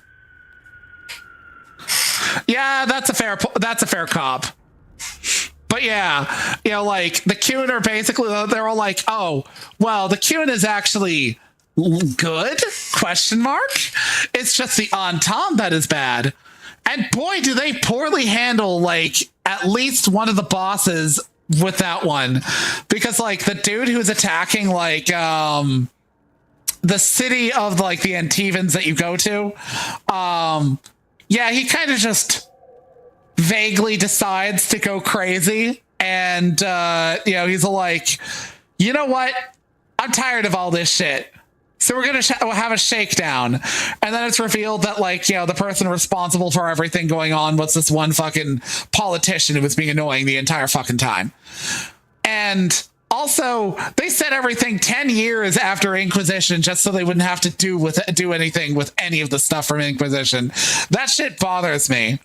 Like, there is no imports for that game. Like, not at all. You know, so much shit is disregarded. So it's like, I have my complaints. It's just that, like, I feel like part of me kind of liked it in a contrarian fashion because so many people were just being miserable about it. It is not it does not deserve awards. It does not deserve random acclaim. It has so many problems, but in spite of that, I enjoyed myself. You know, yeah, like, why even have the Dragon Age keep? They put it in for one game. Even we're all like, here are your exports for Dragon Age Inquisition. And then we're all like, Lamau, we're not using this anymore. I think it's entirely because, like, the developer is basically like, the people who developed it were mostly not the people who worked on Inquisition, and mostly did not want to be the people who'd worked on Inquisition or Dragon Age proper.